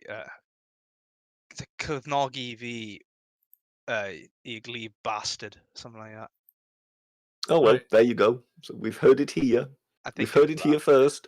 But yeah, no, I do it. You wet bastard. There we go. Here's your translation in stream chat. There, Owain. You say that. I can read it. Pleidleiswch drosodd rydych chi'n gweithio'r bastard. That sounded like a lot of phlegm to say on national television. There's a lot of CHs in that sentence. There's a lot in that sentence. I can tell you that much. That's more than usual. Anyway. But yeah, what were we saying? Oh yeah, AA in Parliament, binary surfers in Parliament, British are having an aneurysm at the very idea. Mm-hmm. Yes, very much so. There we go. Hagnar the Viking says, NSO, how would you solve the GQ? Britisher is already on the sack Austria and salt her lands, destroy the German state into smaller princedoms train. Will you go forward or will you bow to the germs? It's like I'm not that worried about Germany, to be honest. If I'm really that honest, I'm really not worried. I'm more concerned about the CQ than I am the GQ. So, well, you see, it happened in my lifetime that East and West Germany were combined. Yes. And already back then I said this isn't a good idea. Reform the whole because Roman I Empire. said it would unbalance the whole continent, which it has done ever since. We need to separate it out. We need Hanover to be an independent country. We need Prussia to be once again Prussia, and we need Bavaria and the Rhineland. I'm concerned that the whole of the European continent will unite under the European Union's flag. That it will become the European Union, and the others will become member states, and it will be effectively a republic. And then it will completely fall because, it's already falling because the European Union is built on principles which are not lasting. French ones, that's why. And it's also it's also got Turkey with a massive gun to its head at the moment because they're sending Erdogan so much money that they can't afford to not have him on side, and he's got all the leverage there. Whether or not some of them see, I still think France is a dark horse. I think France will leave. I think France can subvert Germany, but I don't know whether or not the people would unite behind that, or whether or not they would just move on to their seventh republic. I honestly think France will one day vote to end the European project. Essentially, Belgium as well is also fairly unstable because they've got a huge amount of financial problems with the difference between Wallonia and the rest of the country. So I think the place to look to is the east. Look to the east, because the Eastern European countries are those who, within living memory, were within the Warsaw Pact and couldn't get out.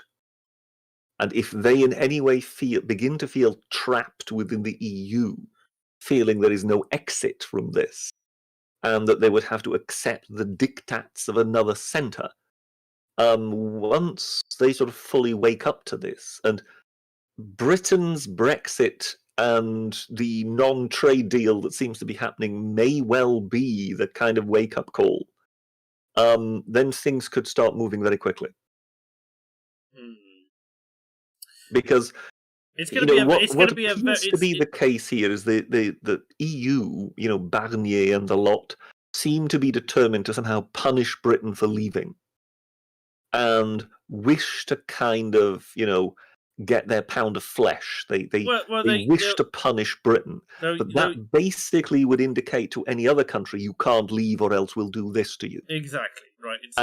That's when the Eastern Europeans will go, hang on a moment, haven't we had this situation before? Again, I still think I think that the Eastern Europeans have got just enough of a taste of their own power. Excuse me, I'm going to sneeze in a second. The Eastern Europeans have got just enough of their own power that I think that they were allowed enough leash, as it were, enough lead, that they're not necessarily going to do that. I still think France is the dark horse that's going to do something crazy. I still maintain that. But whether or not they'll do, I don't know whether or not they'll do it within the next decade. I agree with you there, and so. Especially after everything that happened with the yellow vest that was suppressed. I think there's a lot of the huge amount of public support that had. Yes, the problem with the yellow vests was simply that they. A bit like what you said before about the Brexit Party. It's too much of a kind of mélange. There is no direction to it. When you've got communists and National Front people protesting side by side, and you kind of want to know, well, what are your demands? Well, then it becomes very complicated. Again, it was like a siege, and the government just outlasted them effectively. Yes. And then you just allowed them to have enough disjointed voices that the original meaning of the protest, which was fuel taxes initially, fell apart and then you had all the different colours of different vests. In some ways, it's interesting to look at the parallels with BLM. Where it's gone from Black Lives Matter, but now there's an offshoot which is Trans Black Lives Matter. And then there's the offshoot which is the UK BLM. Then there's the Marxist Front and stuff like that. And then you've got the normies who are saying, well, actually, most of us aren't really on board with the Marxism thing. We just want to say Black Lives Matter, and suddenly it's fragmenting, right? Even though it seems to be a bit more robust. And obviously, until we get to the point where people actually have a proper conversation about it, they're still always going to be around. But it's interesting to observe, anyway. But yes, so on the German. Just quickly, on trigonometry, they interviewed some chap who was sacked from his own charity. Would you believe? Right. And he in the interview he kind of said, "Oh well, do you remember seeing that half-hour panorama program about Black Lives Matter?" And the two trigonometry chaps just were nonplussed for a moment. And no, we didn't see that. And he said, "Yes, exactly. Why have we never had the opportunity to see anything like that?" Very true. There are things which go around, including sort of the pre-George Floyd Black Lives Matter fusion with Antifa. I think Project Veritas did a segment on it back before they went big. So that's one thing to hunt out. But none of the mainstream, we call them documentary hunters, have done it. But it's interesting, isn't it? You could have such an international phenomenon and such an absolute absence of curiosity by the broadcasters as to who are these people and what do they stand for? Well, you have to remember as well that they have had a couple of people who come on as what they call community leaders, but none of them claims ownership over the movement. They're very decentralized. So the movement itself is bad publicity, but the branding is perfect publicity. Well, it's pure emphasis framing. It's a moral statement that is, you can't disagree with. And if you do disagree with it, you're disagreeing with it in the abstract, which is why it comes off as, people get very frustrated with that.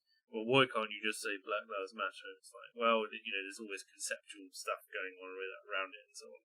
But it's like the perfectly framed movement for that, you think Extinction Rebellion would have come up with a more interesting name, a more moral name. It's like if you name your organisation "Save the Children" or something like that. I appreciate there's a charity already called that, and it's not throwing shade on them. But if you named your thing "Save the Children," how many people can disagree with you, especially if they're low information and they don't know anything about you except your name, really. Hashtag Save the Children, and it turns out that, I don't know, you're some kind of, you're only interested in saving particular children, or you're massively pro-life, and suddenly all the, and all these pro-choicers are suddenly like, well, we didn't know that they were pro-life, and that sort of thing. I don't know. So, yeah, rambling now.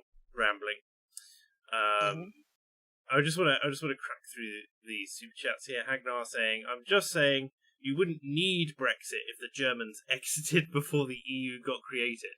Well, this is where we do have a plan, don't we, Britisher? Involves copious numbers of Brussels sprouts.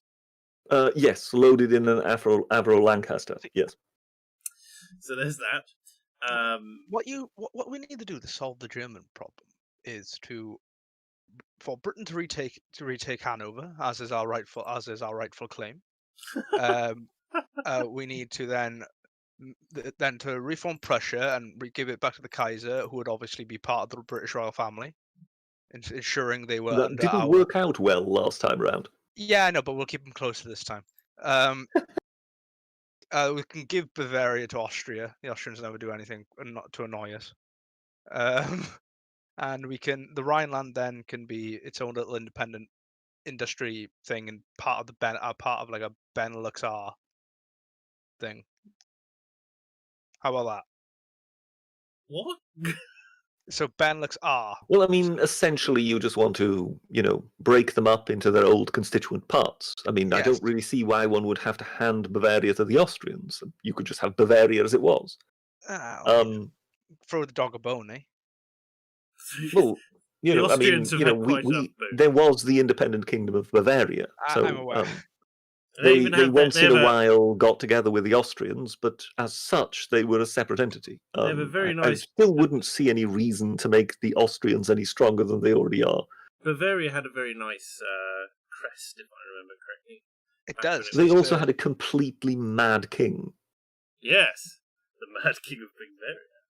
Yes, but they did also produce a series of light beers, so they've got that going for them. Or we reform the Polish Lithuanian Commonwealth and just watch everything fall into place. Yeah, especially if Estonia gets involved.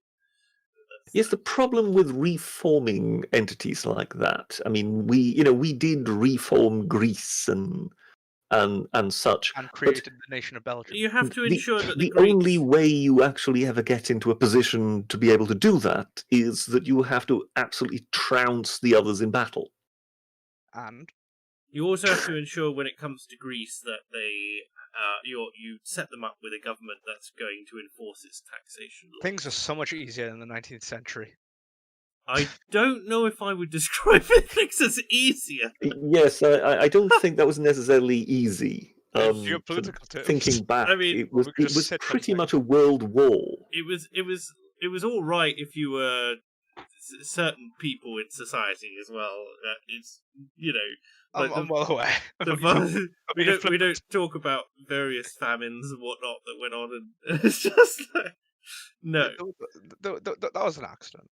All right. Jenny Benevolent says, "Did Mr. Britisher also agree with Nick?"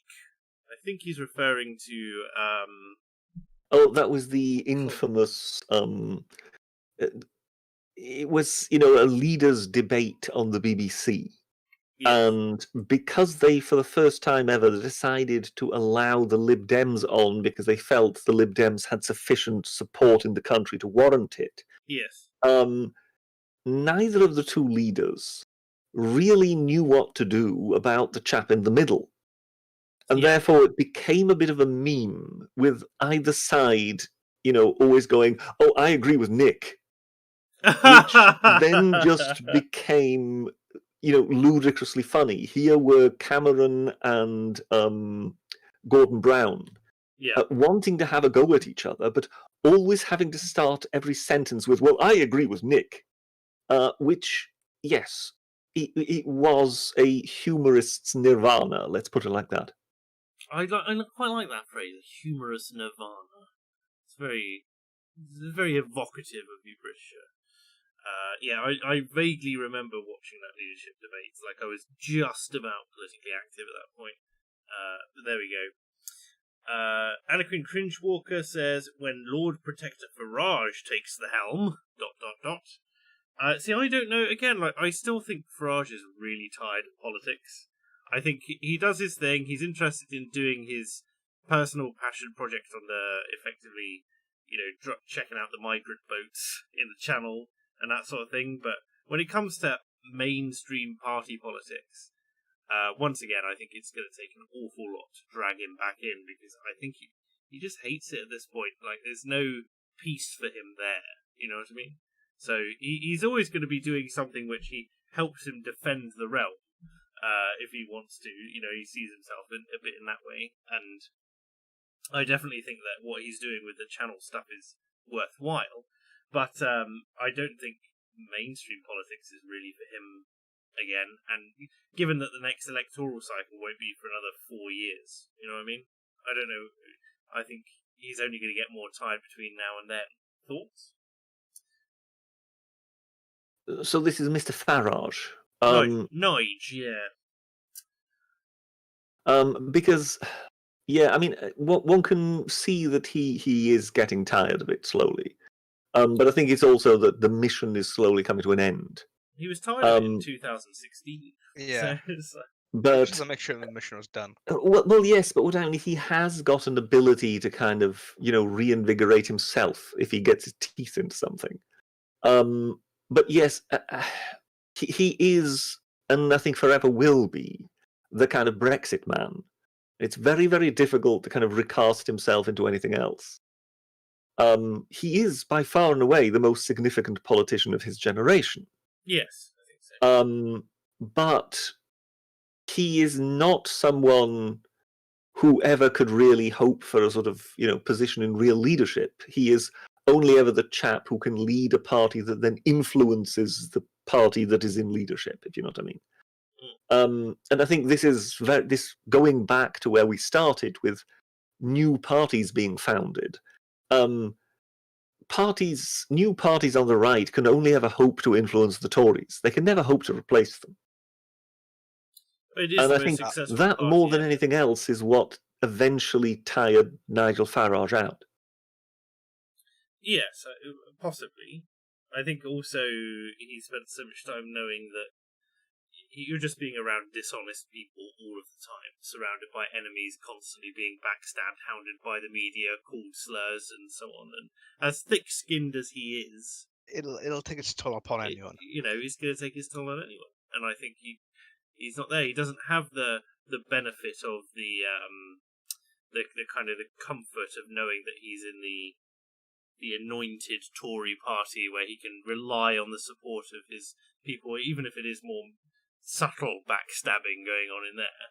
So and not to mention that you must remember as well that even when he was heading up UKIP, UKIP itself was quite a chaotic entity, and he was constantly battling with his own NEC, which is the kind of the elected council of member representatives that was supposed to keep him from going, turning it into a personality cult, but found that they were blocking him from doing things left, right, and centre. And they're part of the reason he left.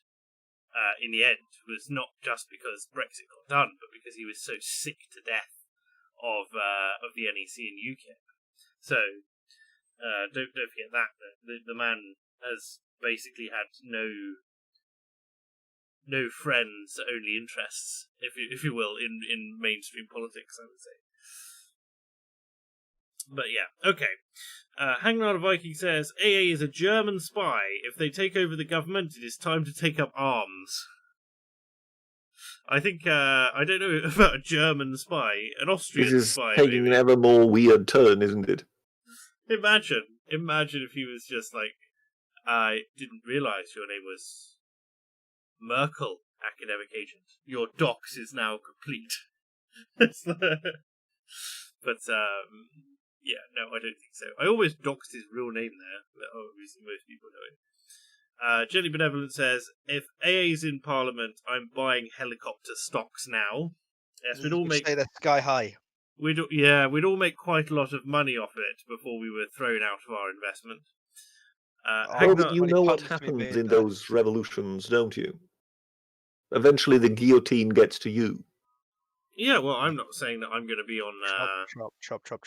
I'm not going to say that I'm going to be on the council. I'm not going to be in power or anything. I'll just, sit back and watch, and I'll watch the guillotine come towards them. That'd be that. Maybe. Hagnar says, Welsh is what happens when you don't have the light of Rome to fix your language. Wrong. Rome already tried to fix the language. Well, Welsh is what happens when the Irish move to Scotland, populate Scotland, create a language, then travel down to Wales and interbreed. Wrong. My language has nothing to do with the Irish or the Scots. Thank you very much. It's older than both. It's what happens when you attempt to Latinize a Celtic language, a Brythonic language, and what you have, which isn't Latinized, is what Gaelic is. They both have a common ancestor, and then they got Latinized. Gaelic so and Gaelic. Brythonic is both Goidelic languages. They're both of the same origin. But Brythonic, which is Welsh, Cornish, and Breton in northern France, are all Latinized versions of a Celtic language. Breton is from the Elder Scrolls. Don't try and screw me, boy. Hey, mate, you got magic resistance, was it 5%? I don't like the cold. That's Nords, mate. The cold resistance. Is it the cold resistance on that? I can't remember what Bretons get. Anyway, doesn't matter. No, bad joke. So apologies to everyone in the chat. And to Britisher, who is just spinning do you know much about the Latinization of the Welsh language?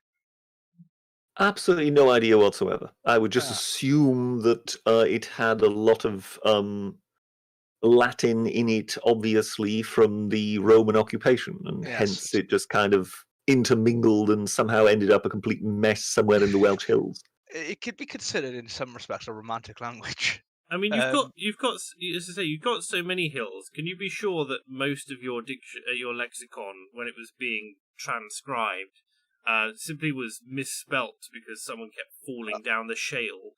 Talking of hills and whales, of course, and given that we started this by talking about films, that's an interesting film. The Englishman Who Went Up a Hill and Came Down a Mountain. Yes, that was Hugh Grant. That was a very interesting film, actually. I enjoyed that film. It's a based on a true story, but it was done just after Hugh Grant had released. He had signed the contract, but then obviously, I think this Love Actually came out, and he became a massive megastar. But even though he was going to get paid as much as he was prior to becoming a megastar, he still did it anyway. Yeah, no, as I say, it's one of those films that it's not a some kind of classic, but at the same time it's a decent little movie, and I think the word to describe it is charming. It's an enjoyable Saturday evening movie.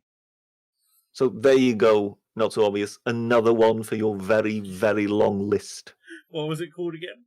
The Englishman Who Went Up a Hill and Came Down a Mountain. Seems legit. Yes. Anakin Cringe Walker says, "Oh, you silly islanders! It's quite clear what will happen. France shall take the helm of the EU and make it the Sixth Republic." Are they already on their Sixth Republic? Yeah, they are. I was going to say, it'll be the Seventh Republic. That's how silly we are. They'll make it the Seventh Republic. 1812 shall commence again. Suddenly we'll start hearing Macron refer to himself as Napoleon. Look, if we have to go to war with France, I'd rather go to war with France than with Germany. But I mean, like old times. It'd be very silly. I mean, with France anyway, all you do is you detonate one nuclear power station and it chain reactions all over their country, and that's that. Easy peasy. Admiral Belzadil in chat is saying, "You really do not need to watch that film. There are plenty more important ones." But this is about the Welsh Hill. Yeah, the man who went up the hill and came down again, or whatever. It's not something great or fantastic, but it's a charming little movie. It's a fun film. What do you think about Wales? Come to Wales. I have been to Wales. I was in Llanberis. Llanberis. But did you ever go up a hill and then come down a mountain? Well, yes, he did, because you went to Snowdon if you went to Llanberis. I went up the Rhinox, actually. I went up Rhinox, yeah. That's where I broke both my legs.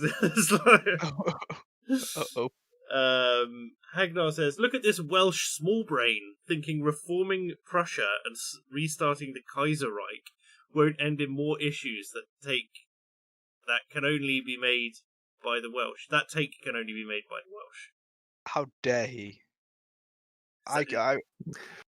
I do recall making a slight interjection in which I said that last time we tried that it didn't end very well. No. So we'll leave that. We'll leave it at that. Hagnar again. "Only the British have an issue with migration on an island." I don't know. The Greek islands are pretty messed up. He's the small brain. He's paying for you to read out roasts.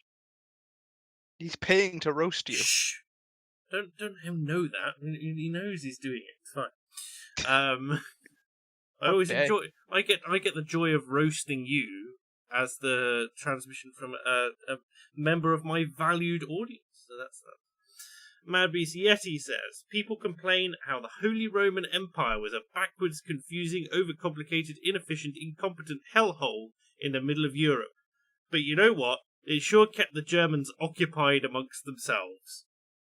Well, when we touched upon this on This Week in History, I did bring up Asterix, and I said that is more than likely the tactic to approach. Because in Asterix, when he goes to Germania, because in Asterix he pretty much goes to every country in Europe, he eventually leaves after having pitted every single German tribe against one another. So, I agree. So when he leaves, they're all fighting each other endlessly. So what you're saying is we should get an institution designed by Italians, thrown over to be controlled by the Germans, and the Germans then will have to try and untangle the Italian knot, which will never be untangleable. Well, all we need to do is make Germany into a multi-party democracy, and then is. it will but I mean like fully like Italian style or Indian style multi-party democracy where there's like 5,000 registered parties and they're all vying and they're all as viable as one another. And so what you would need to do is get rid of their sort of minimum vote requirement. Absolutely. Because I think in the German parliament you need at least, is it 5% of the vote or even 10%? I'm not sure. Otherwise you don't get any seats. Just tell them they're not enough of a democracy and then have them do it, and then make it so that, in order to form a political party you only need to be 2 people as well. Treasurer and a chairman, that's all you need. And assuming Mr. Jedi Knight's super chat about the I got it up here. Give the Prussian kingdom to Harry. Perhaps he can woke the Russians into submission, or marry the heirs off to some posh nobility. Ta-ta and such. I'm so sorry I couldn't cringe Walker, but thanks for picking that up, Owen. No problem. Yeah, give the Prussian kingdom to Harry. Like, Prince Harry, I don't think needs to be in charge of anything. If I'm honest, or I assume he means Prince Harry and not Harry and Gleneve. Definitely, So it's. But yeah, when it comes to Prince Harry, I'm like, I just feel like the man just needs to be back in the army. He just needs to be a lad again and have people forget that he exists, and he'll be happy until the end of his days. And that's the way it's got to work, I just. Marry the heirs to some posh nobility. I mean, you could probably get away with that, but yeah. Anyway, no real further comment on that one, I'm afraid. What were we talking about? Yeah, keeping the Germans occupied with the Romans. Mcconaughey Pterodax says, if you are the Whiggish Roundheads, then I am a truly Tory cavalier. I mean the real Tories, not the Pittite Whig imposters, the Conservative Party. Yeah, it's amazing. The small C Conservatives are somewhat unrepresented at the moment, but I don't know whether any of them can bring themselves to vote for anyone other than the big C Conservative Party. Apparently you do. I've stunned you into silence. I wasn't really sure whether you had just made a statement and wanted to move on, or whether you were encouraging interjection. So I'm always welcomed. A bit of interjection from you, Britisher, if you know what I mean. Right. But yes, as such, I am sufficiently baffled to just let you move on. Fair enough. Yes, but thanks for letting us know. Mcconaughey Pterodax is very good. Hagnar the Viking says HRE was a bandage to an infected wound. What we need is a cleanup. HRE. That's a Holy Roman Empire. That's the one, yeah. I don't know. Guys, getting money today. Yes, and very grateful for it. Thanks, man. The Holy Roman Empire. I'm just at a complete loss. My brain is not working when it comes to. The Holy Roman Empire was a bandage to an infected wound. What we need is a cleanup. Basically, he's saying he wants to nuke Germany. I see. That's the entire. I wonder how much alcohol Hagnar has imbibed this evening. When it comes to, like, again, I don't see Germany as that much of a threat at the moment, because it's imploding itself with its own policy decisions, and it's not making itself any friends. And because they have so much guilt, they're not going to be out there attacking it. I feel sorry for the Germans who are suffering and going to suffer under the brunt of these policies. But I don't see them as suddenly weaponizing themselves to become the global looking powerhouse that they once were, especially in a conquest kind of perspective. As I say, that it's far more likely that they will want to economically, as they always have done, economically dominate Europe, and quite possibly want to spread their own values of so-called acceptance and woke leftism throughout Europe. But then they're going to use the European Union to do that, and have the new Whatever do you mean? Giver Hofstadt as the new Goebbels. But the it's I don't know I don't know how much the other nations will put up with it. You know, like there's obviously the vassal states. You know, most of Scandinavia, and countries which are locked into trade deals which they can't get out of. But Norway and that sort of thing. But I don't know about I don't know whether or not I consider them as much of a threat in a world where China and to a lesser extent India, because it's still got a lot of the British infrastructure, and there's a lot of one of my new housemates is Indian, and he's talking about how there are certain structures which are completely and utterly English. So various political bureaus and their military, for instance, are still adhering 100% to the British model. So they've got issues with things like the Revolutionary Socialist Party and stuff like that, and their multi-party democracy, but basically the issue just comes with the size of the territory, right? It's 1.4 billion people. I like to think that the empire never died; it just became a cultural one. Because it is honestly, it's astounding how far and wide the English culture has proliferated.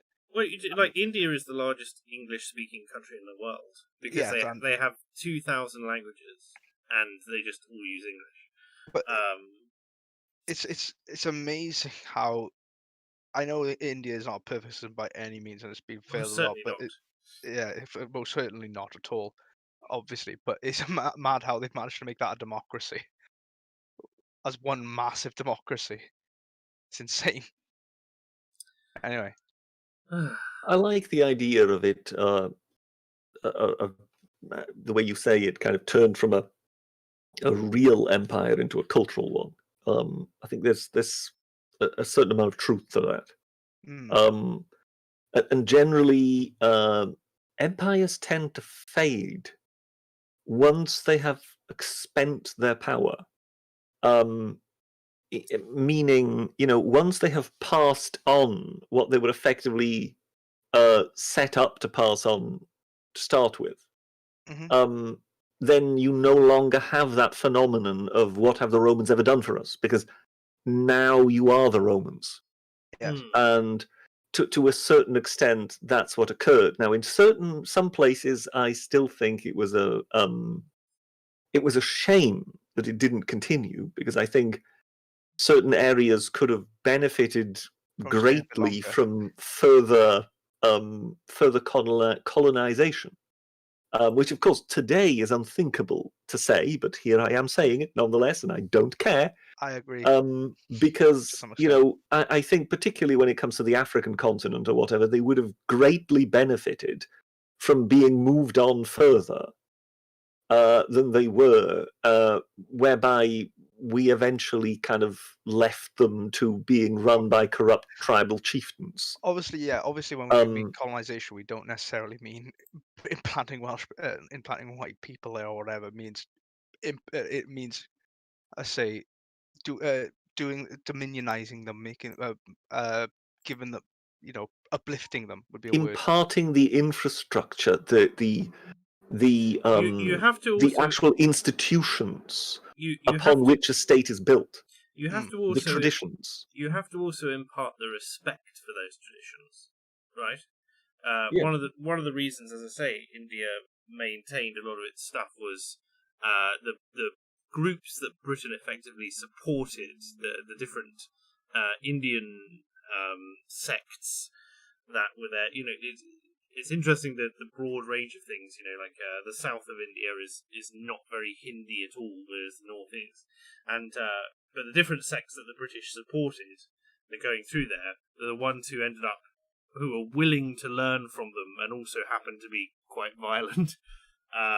So it's very much a case of they had a lot of respect for the British system and the ideals, and that carried over into the things that they passed on to their children, because they won. So, but in Africa, it feels like a lot less of that.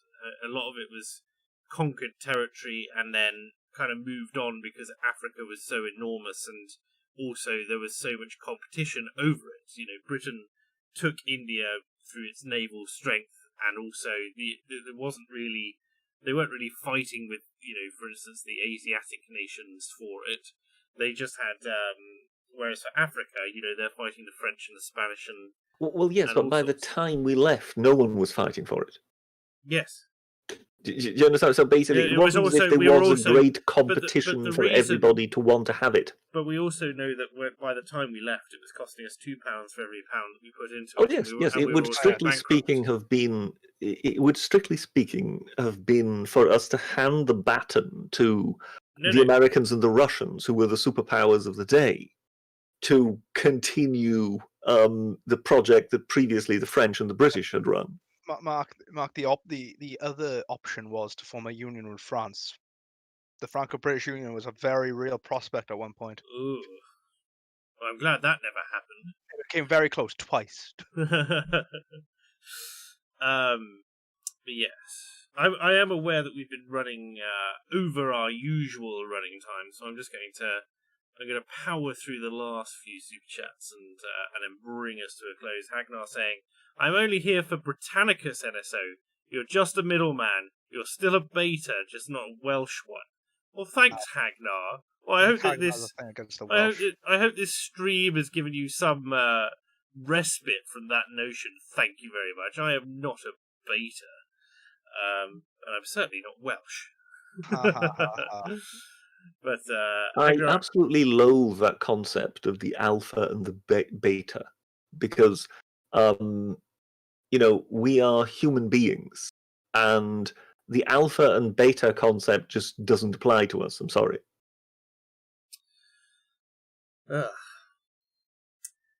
I've managed it again, haven't I? You have. Hagnar says, "Harry is going to need a lot of luck, Donald J. Trump." Yep. Especially if we put him in charge of Prussia. There's definitely going to need a lot of luck if we do that. DRT is king, says France and Germany would be serviced by reinstating their monarchs.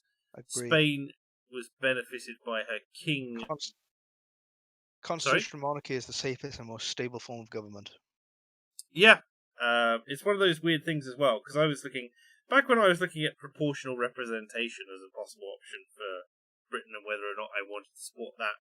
And I've just come to the conclusion over time that it's not. I don't know how or why our system of both Parliament, the Lords, and constitutional monarchy works, but it does seem to have some kind of strange synergy, doesn't it? Where it just. Oh my god! Yeah, it does. I just saw 3 super chats coming all at once, and I was like, "Oh lord!" Oh yeah, yeah. We'll be good. But yeah, it's such a it's a weird one, because you get the Commons, which obviously are a mess. The constituencies, although the borders move a little bit every now and again, and every party is trying to get an advantage. The only thing that's given it some weakness, I suppose, now is that the SNP have so totally claimed Scotland, right? And without Scotland, the Labour Party can never win. Yes, because that was always their, the place they would always win. And so unless they can find some grand way to win the Scots on side, I do not see it happening. And do you think the Scots will eject themselves, or will it, in the next sort of half century? I think they'll vote for it and they'll never leave, because they'll soon figure out how much of a task and how much of an impossibility it is, because it is literally an impossibility, because they would be set with all the other options, and they are all worse than being part of the union with Britain. Richard? I don't think that is possible. I think if any country ever votes for it, then it has to be executed. Otherwise, it kind of humiliates itself by not doing so. So I think if they do vote for it, it will happen. I hope to God it doesn't happen, because I think it would be terrible for the United Kingdom, but I think it would also be terrible for Scotland. I think it would be terrible. I don't think Edinburgh quite wants to be Bratislava, and that's what they would become. And I think I think as well, like the people who are currently running the SNP, for instance, have such lofty expectations for what they would expect Scotland to do.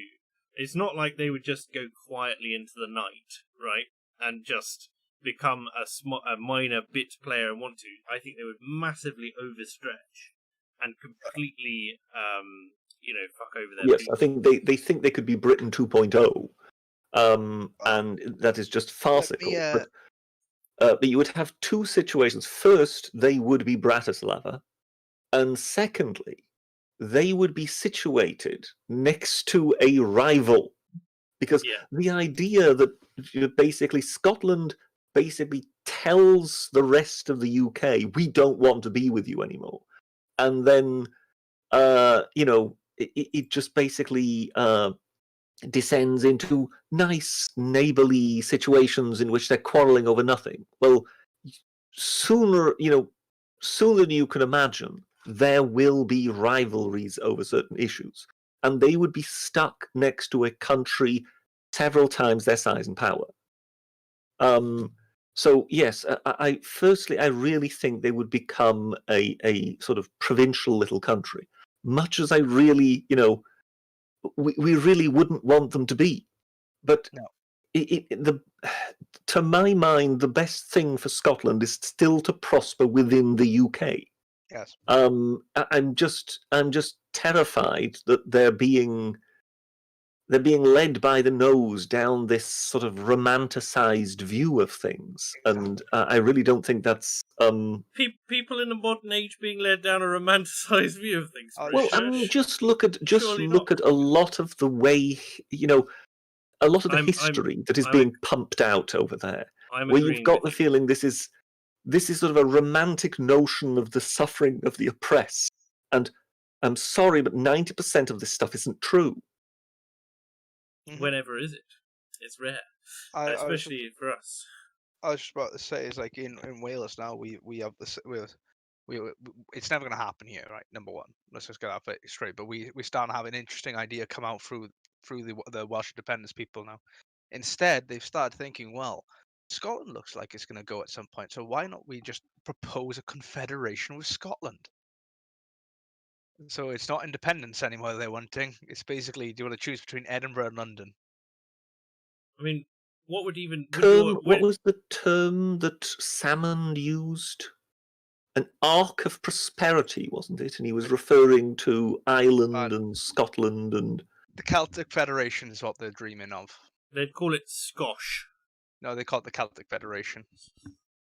Well, you see, one thing I would like to propose, and that is, given that now the Irish have abortion and all those things, so that the Catholicism doesn't seem to be that important anymore, and that was one of the cultural divides between Ireland and Britain. I agree with you. Given that that isn't really the case anymore, and given that they're all saying that a border between Northern Ireland and the Irish Republic would be the end of civilization as we know it, why don't you just join us again? Unite the Isles. Say again? Unite the Isles. Unite the islands. Unite all of us. The British Isles. United. Because when it comes to the cultural heritage shared by Britain and Ireland, it is rather large. It is. It isn't as if they don't speak English. We are the motorbike and sidecar of the world. The motorbike and sidecar. I like that. That's a very generous way of describing, of summing up all of our Wallace and Gromit. years. Wallace and Gromit. Ireland is never coming back to us after. There's too much generational hatred over there at the moment. Maybe in a couple hundred years, but not now. They don't even want to reunify at this point, or vice versa. If I ever become prime minister, Ireland would definitely not want to come back, would they? Would you? I would wear a hat saying "Make Ireland Britain Again." That would be good. Do you want to get shot? I wouldn't wear it in Belfast. Making my way down to Tipperary and just showing off. Buy you a pint. The other side, people will buy you a bullet. If I want to die, I know how to do it. Thank you. I could do it more painlessly than that grief. Mm. DRT is King says France and Germany would be serviced by reinstating their monarchs. Spain was benefited by her king recently. I think I've already said that. Yep. Quite possibly. Hagnar Viking, $50. Thank you so much. You've given an awful lot this evening. This stream is sponsored by Hagnar, apparently. NSO sees the Germans own the EU and how they treat the British. Thinks India, the group who can't even have good plumbing, as a threat. Just start a Cold War with China and start funding Southeast Asian states whom all distrust the CCP.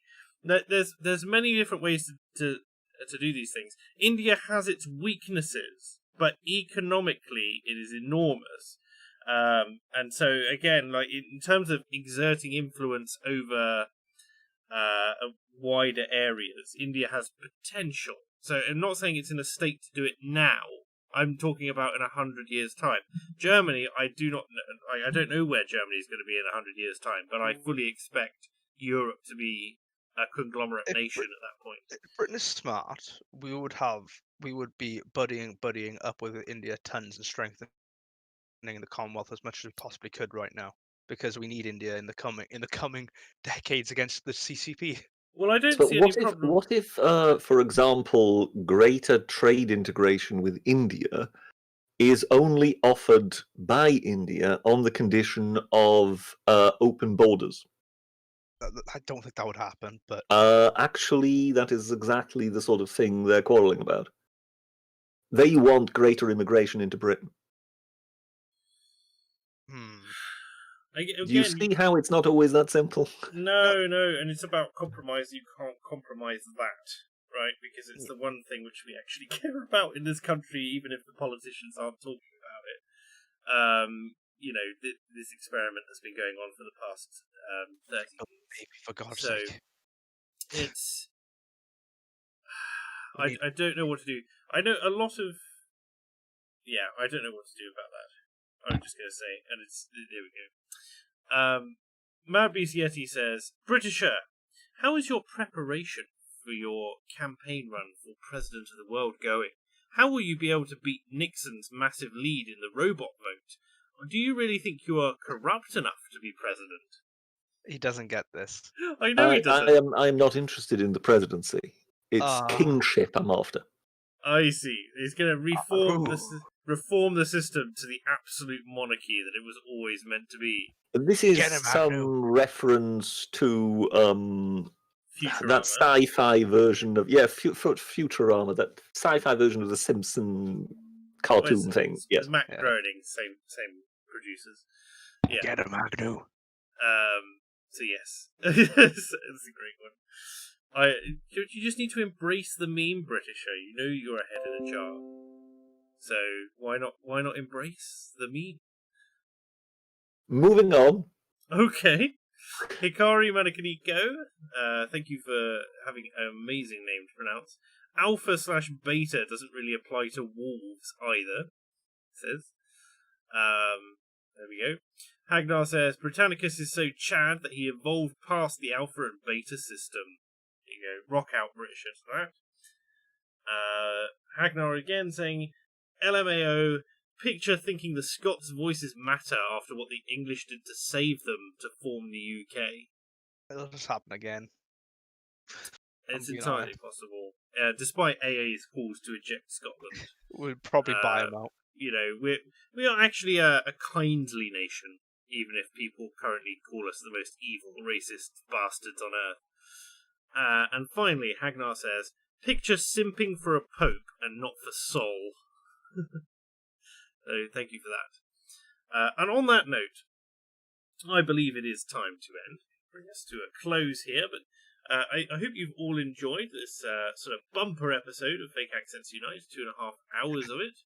I hope that you, as my guests, have enjoyed your time here as well, British. Are we there yet? I think we did it. I think we did it. I think we're here. What? I don't know. Where am I? I hope you enjoyed the stream. But, I enjoyed it. It was great fun. I have definitely enjoyed trying to educate you on film just a little more. At least we've managed to get you to watch Midnight Run, so we've got that. Star power. We've had a good mix in here of Romans, Robert De Niro, In Bruges, and Film Chalk. We've talked about current events, talked about new parties, talked about the Tory party, talked about European affairs, and all that good stuff. So I hope that you've all enjoyed it. Subscribe to the Foundations podcast. What? Sorry. Owain would like to let you know that he has a podcast called the Foundations Podcast. That is worth looking up. Owain, what is the name of your podcast again? Sorry, I missed it. That's the Foundations podcast, British. Oh, the Foundations Podcast, you said? Yes. I'm trying to get it as far as I can, really. As you do. We know now that Britisher will never sing WAP for any of you, even if... I don't think it ever was sung. Even if it's translated into Latin. We've got more super chats coming. Hagnar says, "One last flex. Have a good night, Britannicus and his serfs." Apparently, he's treating this as your stream, Britisher. But thank you for that, Hagnar. And Anna Queen Crinchwalker says, "Thoughts on tomorrow's debate?" Oh yes, it's the Biden-Trump debate tomorrow, isn't it? Oh, I shall be looking at it with great interest, and I'm sure it is. Well. Simple thought: stop building up the idea that Biden will be a slobbering moron who can't sort of, say anything. I'm not saying that. Because what they are doing on the right is kind of building up the expectation so much so that if he just survives it, it will look like a triumph. Well, we'll see, won't we? Again, according to the analysts in the areas, they reckon both are going to take a defensive tact, because Trump, when he was going against Hillary last time, it was like he was punching up, whereas with Biden, it feels like he's punching down. So he doesn't want to do that. And with Biden, they're going to keep him on the defensive because they feel the opposite. They feel like he needs to be the bigger man. He doesn't need to be the Trump who insults his opposition and so on. Well, it will be interesting to see what position Trump takes, because the last time round, neither of them were president. Now one of them is. So yes, I don't know what time the debate starts tomorrow, EST wise, but I shall be, if I can make it to look at it. I've got quite a lot of work on, but if I can make it to look at it, I will. And I'll probably come on Unpopular Opinions tomorrow, which will probably be definitely looking at all that sort of stuff. So we'll see how that goes, and that's that sort of thing. Any last comments before we sign off for the evening, gentlemen? No, I think we've pretty much covered it all. Pretty good. Pretty much. 2 a.m. tomorrow, Joy. I'll see if I'm up for that, but probably not. So I'll probably watch a rerun. Thank you all. Thank you to everyone who tuned in. I hope you enjoyed the show. Thank you to my wonderful guests. And we'll see you on the next one. Take care. Toodle pip.